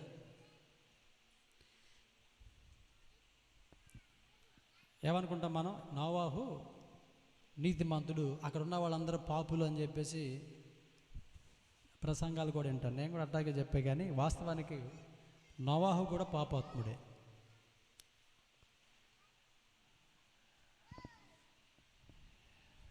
ఎందుకంటే ఓ పత్రికలో రాయబడిన మాట ఏంటంటే, ప్రియమైన దేవుని బిడ్డలారా, సరే ఆదికాండం చూద్దాం ఒకసారి. ఆదికాండం 6వ అధ్యాయము 8వ వచనం. అయితే నోవాహు యెహోవా దృష్టి యందు కృప పొందినవాడాయను. దేవుని దృష్టికి నోవాహు కూడా పాపాత్ముడే. అయితే అతడు మరి ఇక్కడ దేవుడు అంటాడు ఏమని, 7వ అధ్యాయంలో, యెహోవా ఈ తరము వారిలో నీవేనా ఎదుట నీతిమంతులు ఉండటం చూచితిని అని చెప్పేసి అన్నాడు. అంటే ప్రియమైన దేవుని బిడ్డలారా, ఇక్కడ మనం అర్థం చేసుకోవాల్సింది ఏంటంటే, అక్కడ ఎవడో మంచోడు ఎవడు లేడు, కానీ దేవుని యొక్క కృప నోవాహుని నీతిమంతునిగా మార్చిందనమాట. దేవునికి స్తోత్రం కలుగును గాక. హల్లెలూయా. అర్థమైందా? అక్కడ నీతిమంతులు ఎవరూ లేరు. మనం కూడా మనం చేసే కార్యక్రమాలను బట్టి నీతిమంతులం కాదు. అన్నదానం చేసినంత మాత్రాన, వస్త్రదానం చేసినంత మాత్రాన, పుట్టిన మొదలుకొని ఏ పాపం చేయకుండా ఉన్నంత మాత్రాన మనం నీతిమంతులము కాదు. కేవలము దేవుని యొక్క కృప వలనే మనము నీతిమంతులుగా మార్చబడ్డాం. దేవునికి స్తోత్రం కలుగును గాక. హల్లెలూయా. అదేవిధంగా అబ్రహాము కూడా నీతిమంతుడు కాదు. అర్థమైందా? విగ్రహాలు చేస్తూ విగ్రహాలను అమ్ముకునేటువంటి పరిస్థితి అయింది. మరి దేవుడు పిలిచాడు, నీతిమంతుడిగా మార్చి పిలిచాడు. దేవుని స్తోత్రం చెప్పండి గట్టిగా ఒకసారి. అది దేవుని కృప, అది అంతే. ఆ తరములో నోవాహు మీద దేవుని కృప అనుగ్రహించబడింది. చాలామంది ఉన్నారు, కానీ దేవుని కృప అది. అదే మీకు బాగా అర్థం అవ్వాలంటే ఒక మాట చెప్తా. అమ్మా, ఆయన చూడు, ఆయనకంట నడుస్తూ ఉంటుంటే అంట ₹1,00,00,000 దొరికినాయంట అని ఆ మాట మీరు విన్నారనుకోండి, ఏమంటారు? టక్కనేమంటారు? ఆయన చెప్పండి ఏంటి? ఆయన అదృష్టం అమ్మా. ఏ దృష్టం? అర్థమైందా? మనం అదే మాట్లాడేది కదా. అబ్బాయికి మంచి జాబ్ వచ్చిందంట, అదృష్టం ఉండాలి, రాసి పెట్టాలి అని మనం అప్పుడప్పుడు అంటూ ఉంటాం కదా. దేవుని కృప అలాంటిది అన్నమాట. అర్థమైందా? ఆ అదృష్టము ఎవరికి దక్కింది? ఆ తరములో నోవాహు దొరికిందన్నమాట. ఆ తరములో నోవాహుకి ఆ దేవుని యొక్క కృప అనుగ్రహించబడింది. ప్రియమైన దేవుని బిడ్డలారా, అదేవిధంగా మనము, అందుకనే మన యొక్క నీతి క్రియలంట దేవుని దృష్టిలో ఎట్లా ఉన్నాయో తెలుసా? మురికి గుడ్డల్లా కనపడుతున్నాయి అంట. మరి మనం నీతిమంతులుగా ఎట్లా తీర్చబడతాం? ఆయన పునరుద్ధరణ లేచినట్టు ద్వారా మనము ఏమైపోయాము? నీతిమంతులుగా తీర్చబడ్డాం. ఎంత గొప్ప ధన్యత మనకు దొరికిందో. కాబట్టి ఇంత గొప్ప ధన్యత మనకి ఇచ్చినటువంటి దేవునికి ఒకసారి చప్పలు కొట్టి నామాన్ని మహిమపరుద్దామా? ఆయన మన అపరాధముల నిమిత్తము అప్పగింపబడి మనము నీతిమంతులుగా తీర్చబడటకై లేపబడేనో. మనం నీతిమంతులుగా ఉండడానికంట ఆయన లేపబడ్డాడంట. పునరుత్థానం వలన మనకు కలిగిన మొట్టమొదటి ప్రయోజనం మేలు ఏంటంటే మనము నీతిమంతులుగా తీర్చబడ్డాం. ఇప్పుడు మనము నీతిమంతులము. అర్థమైందా? ఎవరి దృష్టిలో చెప్పండి. అంటే పాపమును విసర్జించి దేవుని యొక్క ఆజ్ఞల ప్రకారము మంచి ప్రవక్తను కలిగినటువంటి వారు నీతిమంతులు. అంటే బాప్తిసం తీసుకున్న వాళ్ళందరని చెప్పట్లేదు నేను. తీసుకున్న తర్వాత దేవుని యొక్క వాక్యమునకు కట్టుబడి ఎవరైతే జీవిస్తారో, బ్రతుకుతున్నారో, అలా కొనసాగుతున్నారో వాళ్ళు మాత్రమే నీతిమంతులుగా ఆయన తీర్చాడనమాట. ఈ నీతిమంతులుగా మనం తీర్చబడడానికి మనము ఏమీ కూడా ఆయనకు ఇవ్వలేదు. ఇచ్చామా చెప్పండి? చెప్పాలి. ఇచ్చామా? రోజు 10th క్లాస్ సర్టిఫికేట్ కావాలంటే ఏం చేయాలి? 10th క్లాస్ కష్టపడి చదవాలి. ఒక డాక్టరేట్ సర్టిఫికేట్ కావాలంటే ఏం చేయాలి? కష్టపడి డాక్టరు చదవాలి. అర్థమైందా? అది చదవకుండా మనకి రాదు.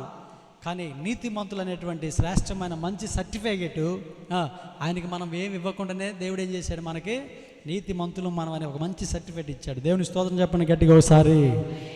మనము నీతిమంతులుగా తీర్చబడుటకు ఆయన లేపబడ్డాడు. ఆయన లేపి ఏం చేస్తున్నట్టే మనల్ని నీతిమంతులుగా తీరుస్తున్నాడు. కనుక ఈ రోజున మరి ఆ నీతి ఎంతమంది కలిగి ఉన్నారు? యేసు ప్రభు 2023 సంవత్సరాల క్రితం లేచాడు, రైట్. అప్పటి నుండి ఆయన నమ్మిన వారు కొంతమంది నీతిమంతులుగా తీర్చబడి ఆయన రాజ్యానికి వెళ్ళిపోయారు. మరి మన సంగతి ఏంటి? ప్రస్తుతానికి ఆయన లేచిన దాన్ని బట్టి ఏదో ఒక పండగ జరుపుకొని, ఏదో కొత్త వస్త్రాలు వేసుకొని ఆయన పునరుద్ధరణ తిరిగి లేచాడంట. ఈ రోజున పునరుద్ధానపు పండగ అని చెప్పేసి చెప్పుకొని వెళ్ళిపోతే ప్రయోజనం లేదు. ఈరోజు మనం ఆయన యొక్క నీతిని మనం కలిగి ఉన్నామా లేదనేటువంటి విషయం మనకి అర్థం అవ్వాలి, అర్థం చేసుకోవాలి. అర్థమైందా? మరి మనం ఎంతవరకు నీతిగా ఉంటున్నాం? భార్య ఎదుట, భర్త ఎదుట, తల్లిదండ్రుల ఎదుట, సమాజం ఎదుట, దేవుని యొక్క సంఘములో, కుటుంబంలో, కాలేజీలో, అదేవిధంగా స్కూల్లో, దేవుని ఎదుట ఎంతవరకు మనం నీతిమంతులుగా ఉన్నామనేది మనము అర్థం చేసుకోవాలి. ఏదో ఆయన చనిపోయాడు తిరిగి లేచని పండగ చేసుకొని సంకలు కొట్టుకోవడం కాదు. ముందు మరి మనం నీతిమంతులుగా ఉన్నామా లేదా? ఆ నీతి మనలో ఉందా లేదా? ఆ నీతిని మనం సంపాదించుకున్నామా లేదా? క్రీస్తు యొక్క నీతి మనలో ఉందా లేదా అనేటువంటి విషయాన్ని మనం గ్రహించాలి. ఎందుకంటే నీతి కనుక లేకుండా చనిపోతే నరకానికి వెళ్ళిపోతాం. నీతిమంతులుగా మనం చనిపోతే తప్పకుండా ప్రభు మనకి పరలోక రాజ్యాన్ని కలుగు చేస్తాడు. కనుక ఈ సమయంలో మరి మనం ఎట్లా ఉన్నాం ఒకసారి మనం ఆలోచన చేసుకొని ఇకనైనా మనం నీతిమంతులుగా మనము మార్చబడి చక్కగా నీతి కలిగినటువంటి జీవితం. నీతి అంటే ఏంటి? నీచమైన ప్రతిదాన్ని తిరస్కరించుకోవడమే. అంటే పాపాన్ని తిరస్కరించుకొని మంచులోకి అంటే ఏసేపు ఏ విధంగా అయితే పాపాన్ని జయించాడో, నెట్టివేశాడో, ఆ విధంగానే మనం కూడా పాపాన్ని నెట్టివేసి మనం ఎలా ఉండాలి? పరిశుద్ధంగా మనం బ్రతకాలన్నమాట. దేవుని స్తోత్రం కలుగును గాక. హల్లెలూయా. తర్వాత రెండవదిగా మనం చూస్తే యోహాను సువార్త 20వ అధ్యాయము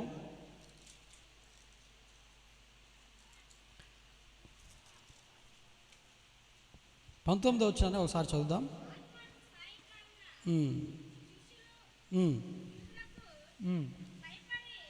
శిష్యులకు భయపడ్డారా? శిష్యులు యూదులకు భయపడి తాము కూడి ఉన్న ఇంటి తలుపులు మూసి ఉండగా యేసు వచ్చి మధ్య నిలిచి మీకు సమాధానము కలుగునుగాక. దేవునికి స్తోత్రం కలుగునుగాక. హల్లెలూయా. ఏంటంట? యేసు ప్రభు తిరిగి లేచిన తర్వాత అంతకుముందు అన్నాడా ఈ మాట? అంతకుముందు ఎప్పుడన్నా మాట్లాడా? మాట్లాడలేదు. అయితే ఆయన ఈ భూమి మీదకి వచ్చినప్పుడు ఈ మాట మాట్లాడడం, సర్వోన్నతమైన స్థలములో దేవుని మహిమయు ఆయనకిష్టమైన ప్రజలకు భూమి మీద సమాధానము కలుగును. ఆయన వచ్చుట వలన సమాధానం వస్తుందని చెప్పేసి దేవదూత ప్రచురపరిస్తే ఇప్పుడు స్వయంగా ఆయన నోట ఒక మాట ఏంటో తెలుసా? మీకు సమాధానము కలుగును గాక. యేసు ప్రభు తిరిగి లేచుట వలన మనకేం లభించిందంటే సమాధానము లభించింది. ఎవరితో? తండ్రితో సమాధానం. అర్థమైందా? అప్పుడు తండ్రితో మనకు సమాధానం లేదు. భార్య భర్తలకు సమాధానం, ఇరుగు పొరుగు వారికి సమాధానం, బంధుమిత్రులకు సమాధానం. అర్థమవుతుందండి? అంతకుముందు కంటికి కన్ను. చెప్పండి. మోషే ధర్మశాస్త్రంలో ఏంటంటే కంటికి కన్ను, పంటికి అంటే ఒక దెబ్బ కొడితే ఇంకొక దెబ్బ కొట్టాలి. సమాధానం లేదు. అప్పుడు ఎవరైనా తప్పు చేస్తే రాళ్ళు తీసుకొని కొట్టాలి. సమాధానం లేదు. ఎవరైనా పాపం చేస్తే ఆ పాపాన్ని బట్టి ఎడబాటే కలిగింది, కానీ సమాధానం అనేది లేదు. కానీ యేసు ప్రభు లేచిన తర్వాత ఏం కలిగిందో తెలుసా? సమాధానము కలిగింది. దేవునికి స్తోత్రం కలుగును గాక. హల్లెలూయా. సంతోషం ఎక్కడ ఉందని సమాధానం వెచ్చట నాకు దొరికేనని, సంతోషం సమాధానం దొరికేనని జగమంతా వెతికాను, జనులందరిని అడిగాను, జగమంతా వెతికాను, జనులందరిని అడిగాను, చివరికది నీలోనే కనుగొన్నాను, చివరికది నీలోనే కనుగొన్నాను. ఎంత మంచి దేవుడవయ్యా యేసయ్యా, చింతలన్నీ తీరేనయ్యా నిన్ను చేరినా, నా చింతలన్నీ తీరేనయ్యా నిన్ను చేరినా. ఎంత మంచి దేవుడవయ్యా యేసయ్యా, చింతలన్నీ తీరేనయ్యా నిన్ను చేరినా, నా చింతలన్నీ తీరేనయ్యా నిన్ను చేరినా. సత్యమనేది ఎక్కడ ఉందని, నిత్య జీవమనేది ఎచట నాకు దొరికేనని, సత్యమనేది ఎక్కడ, నిత్య జీవమనేది ఎచట నాకు దొరికేనని, ఎందరికో మొక్కాను ఏమేమో చేశాను, ఎందరికో మొక్కాను ఏమేమో చేశాను, చివరికది నీలోనే కనుపడదాం.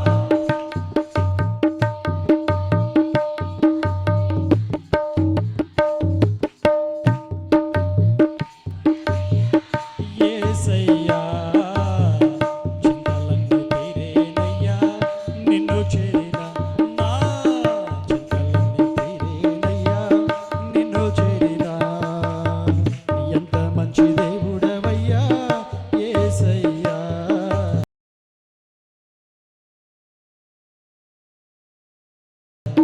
చింతలన్నీ తీరే నిన్ను చేరినా, నా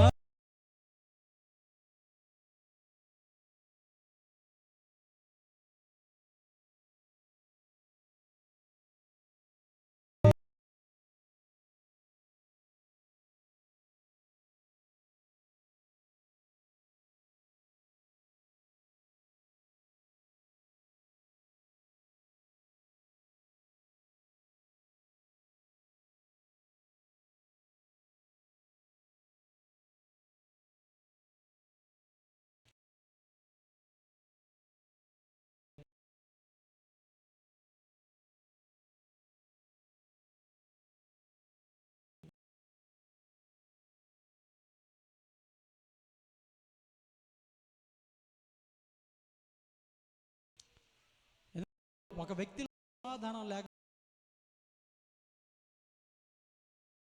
తొందరగా చనిపోతారు.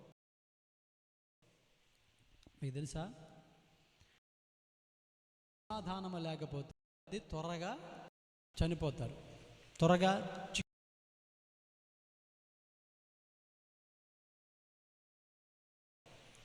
ఒక వ్యక్తిలో సమాధానం వాళ్ళు ఏం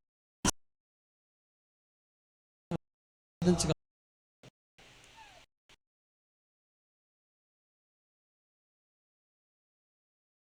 చక్కగా బ్రతుకుతారు. సమాధానం ఉంటుందో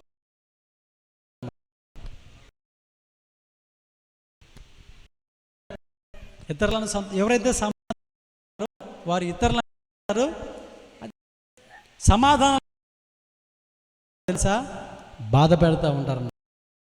వాళ్ళు బాధపడ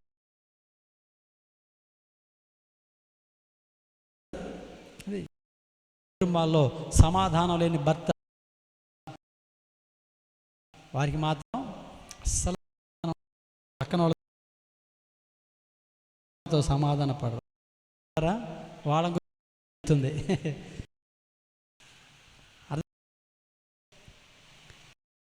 భర్తలో సమాధానం లేని దాన్ని భార్యలో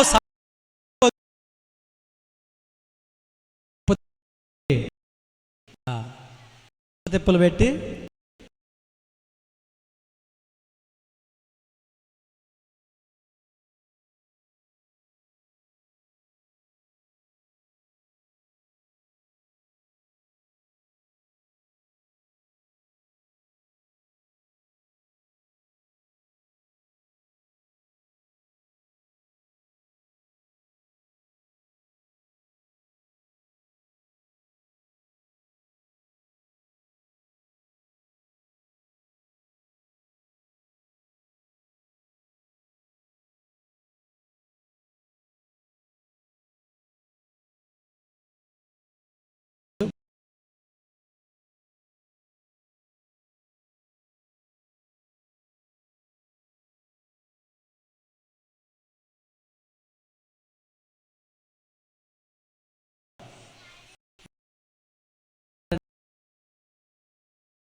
మనిషికి చాలా ప్రాముఖ్యం.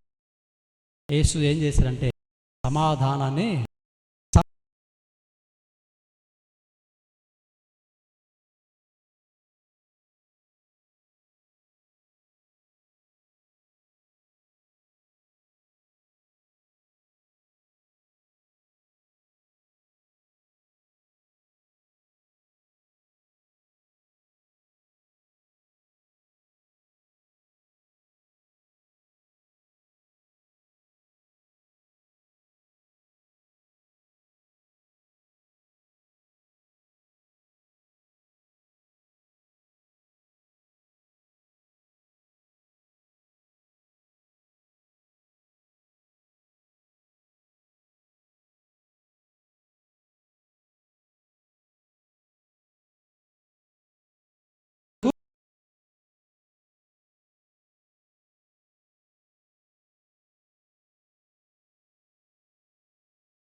యూదులకు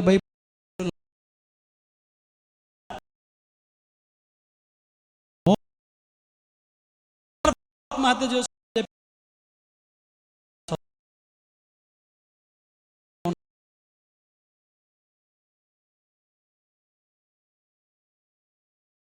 దాన్ని బట్టి విషయాల్లో ఇంకా విరక్తి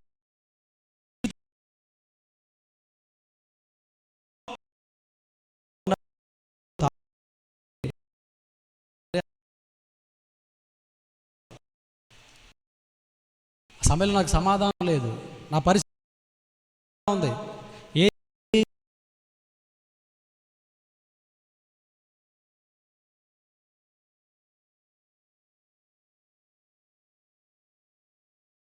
కాదు చదువు అయిపోయారు.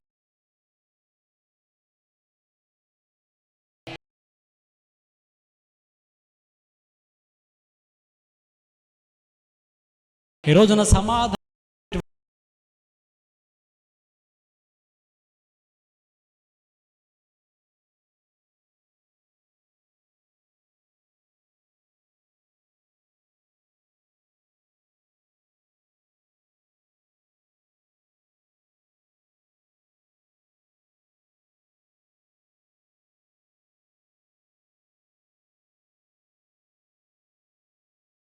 వంటి వారికి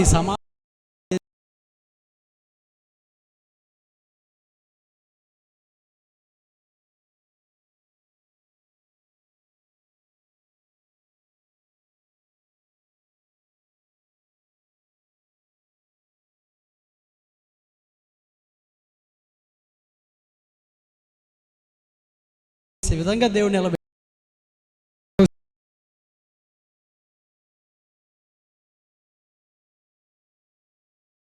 ఒకసారి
ఇచ్చేవాళ్ళు లేరు.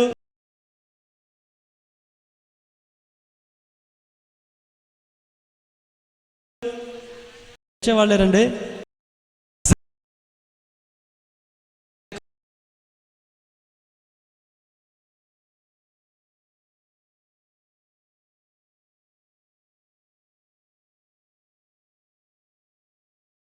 కారుల్లో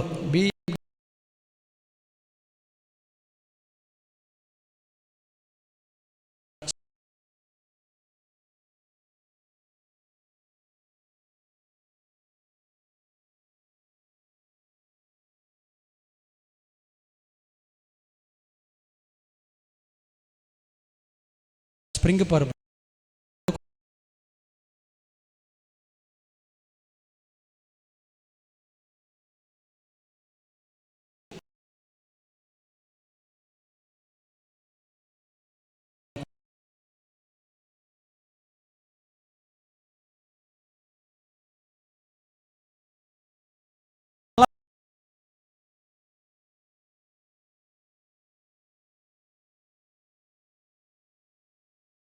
మంది ఉన్నారు.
ఉందా?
కారణం ఏంటో తెలుసా?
ప్రభుని చెంతకు రండి రండి యేసుని యొద్దకు రమ్మనుచున్నాడు. నేనే మార్గము నేనే సత్యం నేనే జీవమును. నేనే మార్గము నేనే సత్యం నేనే జీవమును. నేనే గాకి ఎవ్వరు లేరని నేనే గాకి ఎవ్వరు లేరని ఎంచి చెప్పిన యేసుని యొద్దకు ఎంచి చెప్పిన యేసుని యొద్దకు రండి రండి యేసుని యొద్దకు రమ్మనుచున్నాడు. రండి రండి యేసుని యొద్దకు రమ్మను. దేవుని స్తోత్రం. హల్లెలూయా. అవిశ్వాసులైన వారిని విశ్వాసులుగా మార్చడానికే ఆయన తిరిగి లేపబడ్డాడు. అండి చూడండి, ఆయన మరణించుట వలన ఆయన తిరిగి లేచుట వలన ఆయనకి ఏం ఒరిగింది లేదు. ఆయనకి కలిగిన ప్రయోజనం ఏం లేదు. మరి ఎవరికి అన్నీ చెప్పండి? ఎవరికి? ఈరోజున ఒక మంత్రి ఉన్నాడు అనుకోండి, మంత్రి అయ్యేటప్పుడు ఏమంటల్లా, మంత్రి పదవి వచ్చిన తర్వాత అన్నీ చక్కగా సమకూర్చుకుంటున్నారు. అది వాళ్ళకి ఫలం ఉంది. ప్రజలకి కొంచెం పని చేస్తున్నారు, వాళ్ళు కూడా బాగుపడుతున్నారు. అర్థమైందా? అందుకే మంత్రి పదవి కోసం ఎగబడుతున్నారు, తనుకుంటున్నారు, రకరకాలుగా చేస్తున్నారు. కానీ ఇక్కడ యేసు ప్రభు ఇవన్నీ చేస్తున్న దాన్ని బట్టి ఆయనకి ఒరిగింది ఏమీ లేదు. ఏమనుందా చెప్పండి? ఏమనుందా? ఏముంది? ఆయన శ్రమ పొందాడు, ఆయన గాయపరచబడ్డాడు, ఉమ్మివేయబడ్డాడు, నెట్టివేయబడ్డాడు, త్రోసివేయబడ్డాడు, తృణీకరించబడ్డాడు. ఆయనకి ఏమన్నా ప్రయోజనం ఉందా? ఎవరి కోసం ఈ తపన? ఎవరి కోసం ఇదంతా? ఎవరి కోసం ఈ ప్రయాస? ఎవరి కోసము? నీ కోసము, నా కోసమే, మనందరి కోసమే ఈ ప్రయాస. కాబట్టి ఈ ప్రయాసను మనము మన జీవితంలో వ్యర్థం చేసుకోకుండా పునరుద్ధానపు ప్రతిఫలాన్ని మనం పొందుకోవాలి. దేవునికి స్తోత్రం కలుగును గాక. హల్లెలూయా. ఏ ఫలం పొందుకోవాలి? పునరుద్ధానము.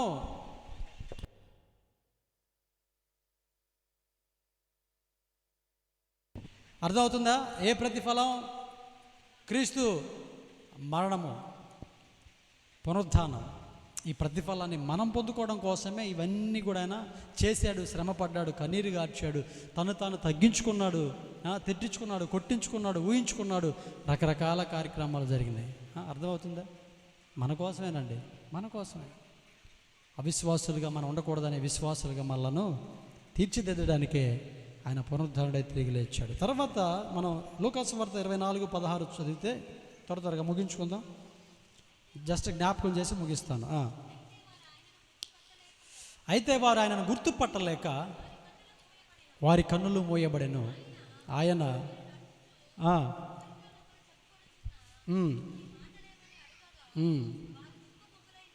31 చదువుదామా? 24:31. వారి కన్నులు తెరవబడి ఆయనను గుర్తుపట్టిరి. దేవుని స్తోత్రం కలుగును గాక. హల్లెలూయా. నేటికి కూడా అండి ఈ సృష్టికర్తను చూడలేకపోతున్నారు. చక్కగా మనకు కావాల్సినటువంటి సమస్తము సమకూర్చినటువంటి ఆయన చూడలేకపోతున్నారండి. కారణం ఏంటో తెలుసా? ప్రియమైన దేవుని బిడ్డలారా, ఎన్నో సంవత్సరాల నుంచి ప్రజలు గాలి పిలుస్తున్నారు. గాలి అయిపోయిందా? అయిపోయిందా? చెప్పండి.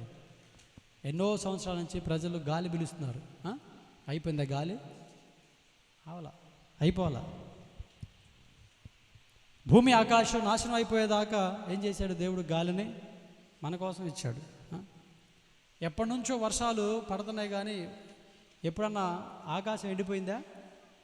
చెప్పండి, ఎండిపోయిందా? ఎవరి కోసం ఇవన్నీ? ఎవరు చేస్తున్నారు? మనం గుర్తుపెట్టుకుంటున్నామా? కృతజ్ఞతాస్తుతులు చెల్లిస్తున్నామా? అరే కాసేపు గాలి లేకపోతేనే అబ్బో అమ్మో. మన శుక్రవారం చాలామంది కొంతమందికి పాస్టర్ గారు ఎప్పుడు ముగిస్తాడా, కాళ్ళు నొప్పులు పుట్టలేదా ఇది పాస్టర్ గారికి అని కొంతమంది ప్రార్థన చేస్తున్నారు. ప్రభువా, పాస్టర్ గారికి కాళ్ళు నొప్పులు ఉండాలి, తొందరగా ముగించాలి. నేను అంటున్నానులే, అంత మనసు వచ్చింది వాళ్ళకి. ఎందుకంటే గాలి లేక. మల్లేశ్వరరావు గారు నిన్న ఫోన్ చేశారు. పాస్టర్ గారు ప్రార్థన తెల్లారుజామున మధ్యాహ్నం? అయ్యా మధ్యాహ్నం అంటే మన కూడా పాపం ఇబ్బంది పడ్డారు. అంటే మీరైనా ఇబ్బంది పడుతుంది, నేను ఇబ్బంది పడలేదా? ఏమండి, కూలర్ పెట్టారు కానీ అది దానికి పోతుంది గాలి, నాకు రావట్లా. ఎడిపోతుందో తెలియదు. యేసుప్రభు అన్నట్టు వీళ్ళు ఏం చేస్తున్నారు, వీళ్ళు తెలియదు అన్నట్టు ఆ కూలర్ గాలి పంపిస్తుంది, దానికే తెలియట్లా.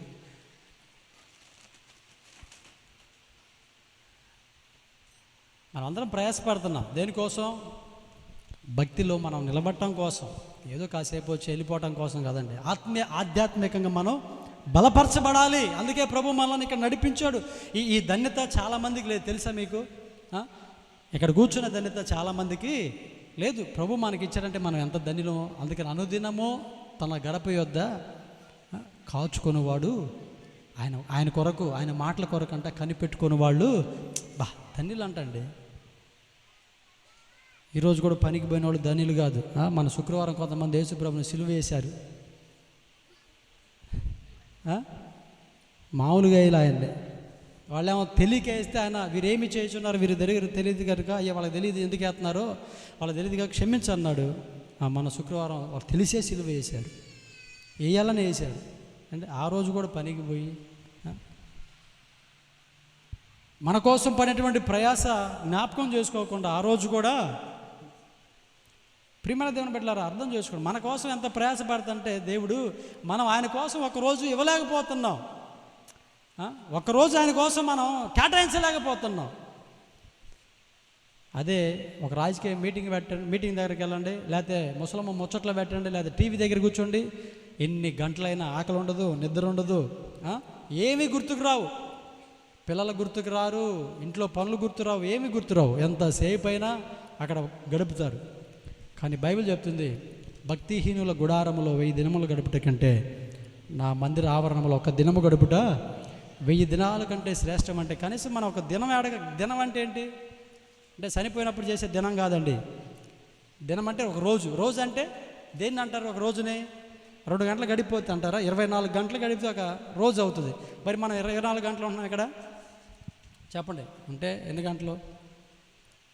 9 గంటలకు ప్రారంభం చేస్తే అలాంటి వాళ్ళు ఒక 4 గంటలు ఉంటారేమో. మరి మిగతా వాళ్ళందరూ 12 గంటలకు వచ్చిన వాళ్ళు, 11 గంటలకు వచ్చిన వాళ్ళు, వాళ్ళే 2 గంటలు 3 గంటలే కదండి. మరి అది కూడా మనం గడపలేకపోతున్నామంటే చెప్పండి. ఆయన కల్వరి శిలువలో ఎన్ని గంటలంట? 6 గంటలు, నడెండలో 6 గంటలు. మరి మనం పనికి పోయి 1 గంట, నాకు గాలి రావట్లేదు, నేను ఇంటికి వెళ్తా అంటే కూలిస్తాడా? నాకు ఒక్కపోతుంది, నేను ఇంటికి వెళ్తా అంటే కూలిస్తాడా? మండు టెంట్లో కూడా మనం ఏం చేస్తాం? ఉదయం వెళ్ళి సాయంత్రం దాకా పని చేస్తేనే మనకు జీతం. దానికంటే ప్రాముఖ్యమైన జీతం ప్రభు మనకి ఇవ్వబోతున్నాడు. అది క్షయమైపోయేది, క్షయము కానిది అక్షయమైనది ప్రభు మనకి ఇవ్వబోతున్నాడంట.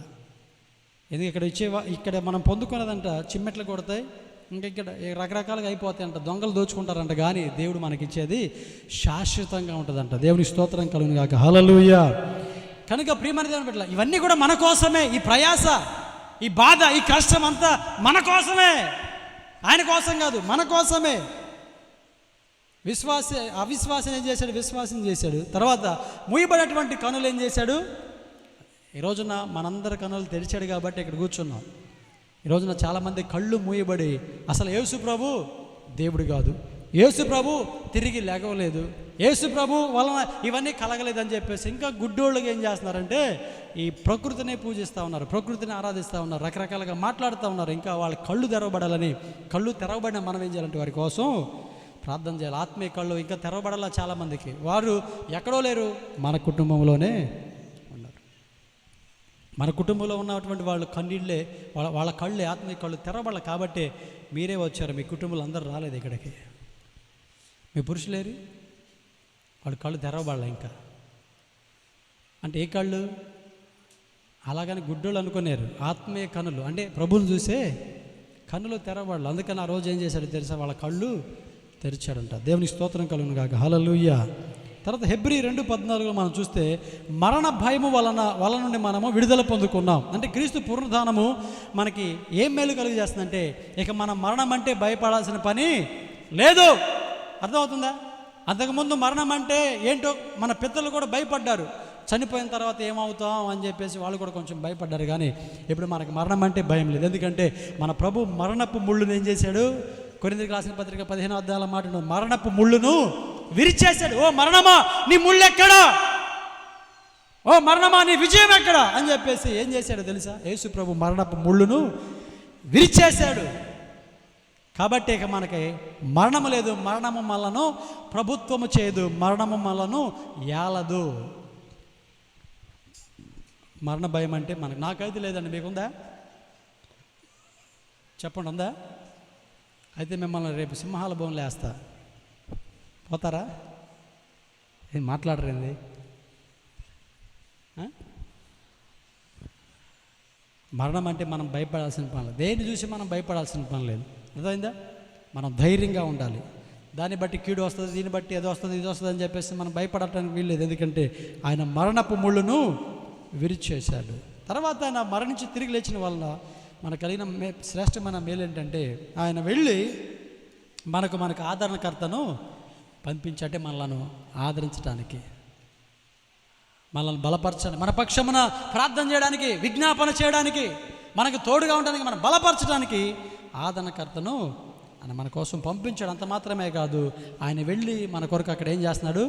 స్థలాన్ని సిద్ధపరుస్తూ ఉన్నాడు. దేవునికి స్తోత్రం కలుగును గాక. హల్లెలూయా. ఆయన లేచి మనల్ని ఏం చేస్తున్నాడు తెలుసా? పరిశుద్ధాత్మను పంపించాడు. ఆ పరిశుద్ధాత్మ మనల్ని ఏం చేస్తున్నాడు? సర్వసత్యములోనికి. తర్వాత ఆయన లేచుట వలన 7వదిగా మనము ఆయనకు కుమారులుగా, దత్తపుత్రులుగా మనము అయిపోయాం. అసలు ఆయన కుమారులు ఎవరో తెలుసా? యూదులు. ఆయన కుమారులు, ఆయన కుమార్తెలు ఎవరు? యూదులు. మనం ఎవరమే? చెప్పాలి. మనం ఎవరమే? పెట్రుపాలెం సంబంధించిన వాళ్ళమా? ఎవరండి మనం అన్యులం. కానీ యేసు ప్రభువుకి బంధువులు ఎవరు? యూదులు. వాళ్ళు స్వకీయులు, సొంత జనం, వాళ్ళు కుమారులు, కుమార్తెలు. కానీ ఆ స్థానాన్ని యేసు ప్రభు తిరిగి లేచిన తర్వాత ఆ స్థానాన్ని ఏం చేశాడు? మనకిచ్చాడు. ఇప్పుడు మనం ఆయనకు ఏమైపోయామో? కుమారులుగా. తనందరూ అంగీకరించారు వారందరూ కూడా ఆయన కుమారులు, కుమార్తెలు అన్నమాట. మన దత్తపుత్రులు అన్నమాట. మన దేవుని స్తోత్రం కలుగును గాక. హల్లెలూయా. ఆ తర్వాత ఆయన లేచుట వలన ఆయనకి ఏ విధంగా అయితే మహిమ దేహం వస్తుందో తర్వాత మనకు కూడా మహిమ దేహము అనుగ్రహించబడుతుంది. దేవునికి స్తోత్రం కలుగును గాక. హల్లెలూయా. ఆయన లేచుట వలన పునరుద్ధానం ఉందని రుజువైంది. ఆ రోజున పునరుద్ధానం అంటే నమ్మేవాళ్ళు కాదు, కానీ ఆయన లేచుట వలన పునరుద్ధానం అనేది రుజువైంది. అంటే మనకి చావు అనేది లేదు. అర్థమవుతుందా? మనకి చావు అనేది లేదు. ఉందా? శరీర మరణం ఉంది కానీ ఆత్మ మరణం మనకి లేదు. అది మీరు గమనించాలి. ఏ మరణమో? శరీర మరణం ఉంది కానీ ఆత్మ మరణం మనకి ఎక్కడ లేదు. ఇక మనము యేసు ప్రభు ఏ విధంగా అయితే చనిపోయి తిరిగి లేచాడో మనము కూడా ఆ విధంగానే ఏం చేస్తాం? తిరిగి లేపబడతాం. మొదటి వరుసలో ఆయన లేచాడు, రెండో వరుసలో మనం లెగుస్తాం. అదే పునరుద్ధానము ఉన్నదని చెప్పేసి ఆయన రుజువుపరిచాడు. చూడండి, ఇప్పుడు పాత నిబంధనలో మనం ఆలోచన చేస్తే కొంతమంది భక్తులు ఏం చేశారంటే చనిపోయిన వారిని లేపారు. ఎవరు లేపింది చెప్పండి? పాత నిబంధనలో చనిపోయిన వారిని ఎవరు లేపారు? ఏమ్మా మాట్లాడరేంది? సైదీ లేపాడా? సైదీ లేచాడా? ఇప్పుడే లేచాడు. అంటే మరణం నుంచి కాదు, నిద్ర నుంచి లేచాడు. అమ్మా ఎవరు లేచారు చెప్పండి? ఏలియానా? ఎలీషానా? సరిమళ్ళ ఎలీషా, పరమ ఎలీషా. ఆ ఎలీషా పేరు వీళ్ళు పెట్టుకున్నారులే. Okay, right. అదేవిధంగా యేసు ప్రభు కూడా లేపాడు.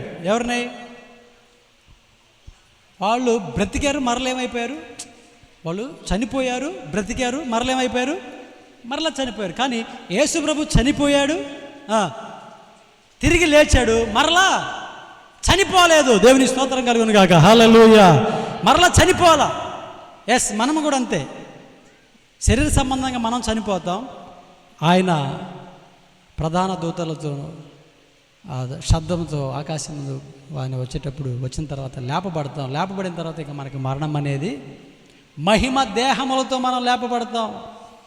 దానికి రుజువుగా అండి యెరూషలేములోనంట కొంతమంది పరిశుద్ధులు లేచారంట. ఎప్పుడు? ఆయన లేచిన తర్వాత అని రాయబడింది. శిలువ మీద ఉన్నప్పుడు కాదు, ఆయన లేచిన తర్వాత వారు కూడా లేచారంట, అనేకులకు కనబడ్డారంట. ఏంటి అదంటే మనం కూడా ఒక రోజున వారిలాగా లేవబోతున్నాం. దేవునికి స్తోత్రం కలుగును గాక. హల్లెలూయా. అది పునరుత్థానం ఉందని రుజువైంది. తర్వాత ఏంటంటే ఆయన లేచిన తర్వాత మనకి పరదేశం ఏర్పడింది. ఏం ఏర్పడింది చెప్పండి, షార్ట్కట్లో చెప్పి ముగిస్తానులే, బాధ పెట్టను. ఏం ఏర్పడింది? అంతకుముందు పరదేశం లేదు. దేవుని నమ్మినటువంటి వాళ్ళు, యెహోవా భక్తులు చనిపోతే ఎక్కడికి వెళ్తారంటే పాతాళానికి వెళ్తారు. పాతాళానికి అంటే నరకంలోకి కాదు, పాతాళంలో చెర అనేటువంటి ఒక ప్రాంతం ఉంది, అక్కడ ఉంటారన్నమాట. కానీ యేసు ప్రభు తిరిగి లేచిన తర్వాత పాతాళంతో సంబంధం లేకుండా పరదేశం అనేది ఒకటి ఏర్పాటు చేశాడు. ఆయన తిరిగి లేచుట వలన ఏం ఏర్పడిందంటే పరదేశం. ఇప్పుడు మనం చనిపోతే ఎక్కడికి వెళ్తామంటే పాతాళానికి వెళ్ళాం, చెరకి వెళ్ళం. మనం ఎక్కడికి వెళ్తాం? అది ఆదాము మొదలుకొని ఇప్పటి వరకు ఎవరైతే చనిపోయి పరదేశంలో ఉన్నారో వారి దగ్గరికి మనం వెళ్తాం. అక్కడికి వెళ్ళి మనం ఏం చేస్తామంటే విశ్రాంతి తీసుకుంటాం. యేసు ప్రభు తిరిగి లేచుట వలన మనకి పరదేశం ఏర్పడింది. ఆ తర్వాత యేసు ప్రభు తిరిగి లేచుట వలన సంఘ స్థాపన జరిగింది. యేసు ప్రభు భూలోకంలో 3.5 సంవత్సరాలు ఉన్నప్పుడు సంఘాన్ని స్థాపించాడా? చెప్పండి. పేతురుతో అంటాడు, క్రీస్తు అనే బండ మీద ఏం చేశాడు? తన సంఘాన్ని స్థాపించాడు. సంఘ స్థాపన. ఎందుకు ఈ సంఘ స్థాపన అంటే ప్రియమైన దేవుని బట్టి ఇప్పుడు దాన్ని చెప్పాలంటే మళ్ళీ అదొక సబ్జెక్టు. సంఘంగా మనం ఎందుకు కూడుకోవాలి, ఎందుకు ఈ సంఘం అంటే దీని ద్వారా చాలా మేలు, చాలా ప్రయోజనాలు ఉన్నాయి. అందుకనే దేవుడు ఏం చేశాడంటే సంఘంగా ఏర్పాటు చేశాడు. మొట్టమొదటి సంఘము క్రీస్తు అనే బండ మీద కట్టబడింది. అందుకనే బైబిల్ గ్రంథంలో క్రీస్తు సంఘం అని రాయబడి ఉంటుంది. దాన్ని ఈ రోజున కొంతమంది పట్టుకొని మాది క్రీస్తు సంఘం, మాదే పరలోకానికి పోతుంది అని చెప్పేసి అంటారు. అది తప్పు. దేవుని స్తోత్రం కలుగును గాక. హల్లెలూయా. సంఘ స్థాపన జరిగినది పేతురుతో ముందుగానే చెప్తాడు అనమాట. అదేవిధంగా ప్రియమైన దేవుడు యేసు ప్రభు లేచుట వలన సాతాను యొక్క తల చితగొట్టబడింది. చివరిగా ఒక మాట చెప్పి నేను ముగిస్తాను. ఏంటంటే యేసు ప్రభు తిరిగి లేచుట వలన పరలోకం ఉందని చెప్పేసి రుజువైంది. ఎలా అంటే ఆయన ఆరోహణమై తిరిగి ఏడకెళ్ళాడు? చెప్పండి, ఏడకెళ్ళాడు? కొండ మీదకి వెళ్ళాడా? ఏడకెళ్ళాడు అమ్మా చెప్పండి. ఎక్కడికి వెళ్ళాడు? గెత్సేమనే తోటలోకి వెళ్ళాడా? గొలగోతా కొండకి మీదకి వెళ్ళాడా? లేకపోతే ఒలీవ్ కొండకి వెళ్ళాడా? ఎక్కడికి వెళ్ళాడు? చెప్పండి, ఎక్కడికి వెళ్ళాడు? పరలోకానికి వెళ్ళాడు. అంటే ఇప్పుడు యేసు ప్రభు ఆరోహణమైన తర్వాత ఆయన ఎక్కడికి వెళ్ళాడు? పరలోకం వెళ్ళాడు. చాలామందికి డౌట్, అసలు పరలోకం ఉందంటావా, నరకం ఉందంటావా? చాలామందికి తెలియదు. కానీ యేసు ప్రభు ఏం చేశాడు తెలుసా? రుజువు చేశాడు. ఏమనేది? పరలోకము ఉందని యేసు ప్రభు రుజువు చేశాడు. అందుకనే చాలామంది ఈ విషయాన్ని గమనించి చాలామంది యేసు ప్రభు నమ్ముతుంది. ఎందుకు తెలుసా? పరలోక రాజ్యము. చాలా గ్రంథాలు ఉన్నాయి కానీ మోక్షానికి గ్యారంటీ వాళ్ళకి లేదు, వాళ్ళకి తెలియదు, ఆ నిరీక్షణ లేదు. కానీ యేసు ప్రభు మోక్ష రాజ్యం ఉందని, పరలోక రాజ్యం ఉందని, అక్కడ ప్రజలు ప్రశాంతంగా ఉంటారని యేసు ప్రభు పునరుద్ధానం వలన ఇవన్నీ రుజువుపరచబడ్డాయి. ప్రియమైన దేవుళ్ళారా చాలా ఉన్నాయి కానీ చెప్పుకోవాలంటే ప్రభు చిత్తం అయితే మరొకసారి చెప్పుకుందాం, ముగించుకుందాం. పరలోక రాజ్యము ఉన్నదని యేసు ప్రభు లేచుట వలన రుజువైంది. అందుకని అక్కడ అంటారు, ఆయన ఏ విధంగా అయితే అట్లా వెళ్తున్నాడో మరలా తిరిగి వస్తాడు. ఎందుకు వస్తాడో తెలుసా? ఆయన నమ్మినటువంటి వారందరిని మరలా ఆయన యొద్దకు తీసుకొని పోవడానికి. దేవుని స్తోత్రం కలుగును గాక. హల్లెలూయా. ఎవరిని తీసుకొని వెళ్ళడానికండి? ఆయన వల్ల ఎవరైతే పరిశుద్ధంగా జీవిస్తారో, ఎవరైతే ఆయన నమ్మి విశ్వాసం కలిగి ఉంటారో, ఎవరైతే ఆయన యొక్క అడుగుజాడలో నడుస్తూ ఉంటారో వారందరినీ తీసుకొని వెళ్ళడానికి ఆయన మరలా తిరిగి రాబోతూ ఉన్నాడు. ఇప్పుడైతే గొర్రె పిల్లలాగా వచ్చి మన కోసం ప్రాణం పెట్టి తిరిగి లేచాడు, కానీ ఆయన ఎలా రాబోతున్నట్టే కొదమ సింహం వలె రాబోతున్నాడు. తీర్పు తీర్చడానికి రాబోతూ ఉన్నాడు. కనుక ఈ సమయంలో ఇంకా ఎవరైనా రక్షణ పొందకుండా, బాప్తిసం తీసుకోకుండా, యేసు ప్రభుని సొంత రక్షకుని అంగీకరించకుండా, ఆయన శిలువ మరణ పునరుద్ధానములు వింటూ తెలుసుకుంటూ కూడా గ్రహించకుండా ఇంకా యేసు ప్రభు నిర్లక్ష్యం చేస్తున్నటువంటి ప్రియ సహోదరి సహోదరుడా, ఇకనైనా ఆయన కార్చిన రక్తము నీ జీవితంలో వ్యర్థం కాకుండా ఇకనైనా సరే క్రీస్తుని సొంత రక్షకుని అంగీకరించి బాప్తిసం తీసుకో, విశ్వసించు, నమ్ము, శ్రేష్టమైనటువంటి పరలోక రాజ్యం నీకు దక్కుతుంది. ఎందుకంటే మనం ఈ రోజుటి వారమే కానీ రేపటి వారమే కాదు. ఏ రోజున ఏమి సంభవిస్తుందో తెలియదు, ఎప్పుడు ఎలాంటి పరిస్థితులు కలిగితే మనకైతే తెలియదు, ఎప్పుడు మన ప్రాణం పోతుందో మనకైతే తెలియదు, ఎప్పుడు మన జీవితం ముగించబడుతుందో మనకైతే తెలియదు. ప్రభు రాకముందే, మనం మరణించకముందే యేసు ప్రభుని సొంత రక్షకుడిగా అంగీకరించి చక్కగా ఆ ప్రభు యొక్క మార్గంలో నడుచుకుంటూ ఆయన మరొకరు ఏర్పాటు చేసినటువంటి పరలోక రాజ్యాన్ని స్వతంత్రించుకుందాం. అలాంటి కృప భాగ్యము ప్రభు మనందరికీ పునరుద్ధాన దినమున అనుగ్రహించును గాక. ఆమేన్. అందరికీ కూడా లేచి నిలబడండి, చిన్న ప్రార్థన చేసుకుని ముగించుకుందాం. త్వరగా అందరికీ కూడా లేచి నిలబడండి.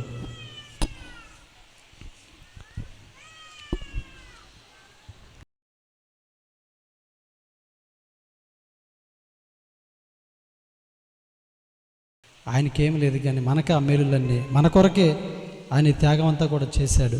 కనుక ఈ సమయంలో మనం అది అర్థం చేసుకొని ఇక మీదట మనము మన ఇష్టానుసారంగా మనం ప్రవర్తించకుండా మన దేహాలు ప్రభుకి సమర్పిద్దాం, విలువైనటువంటి జీవితాన్ని ప్రభువుకి సమర్పిద్దాం. మనము కూడా పునరుద్ధానము చెంది చక్కగా పరలోక రాజ్యంలో మనం జీవిద్దాం. సమయంలో ఒక తీర్మానం చేసుకుందాం, మంచి తీర్మానం. హల్లెలూయా, హల్లెలూయా.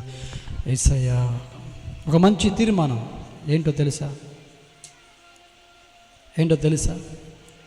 ఒక మంచి తీర్మానం.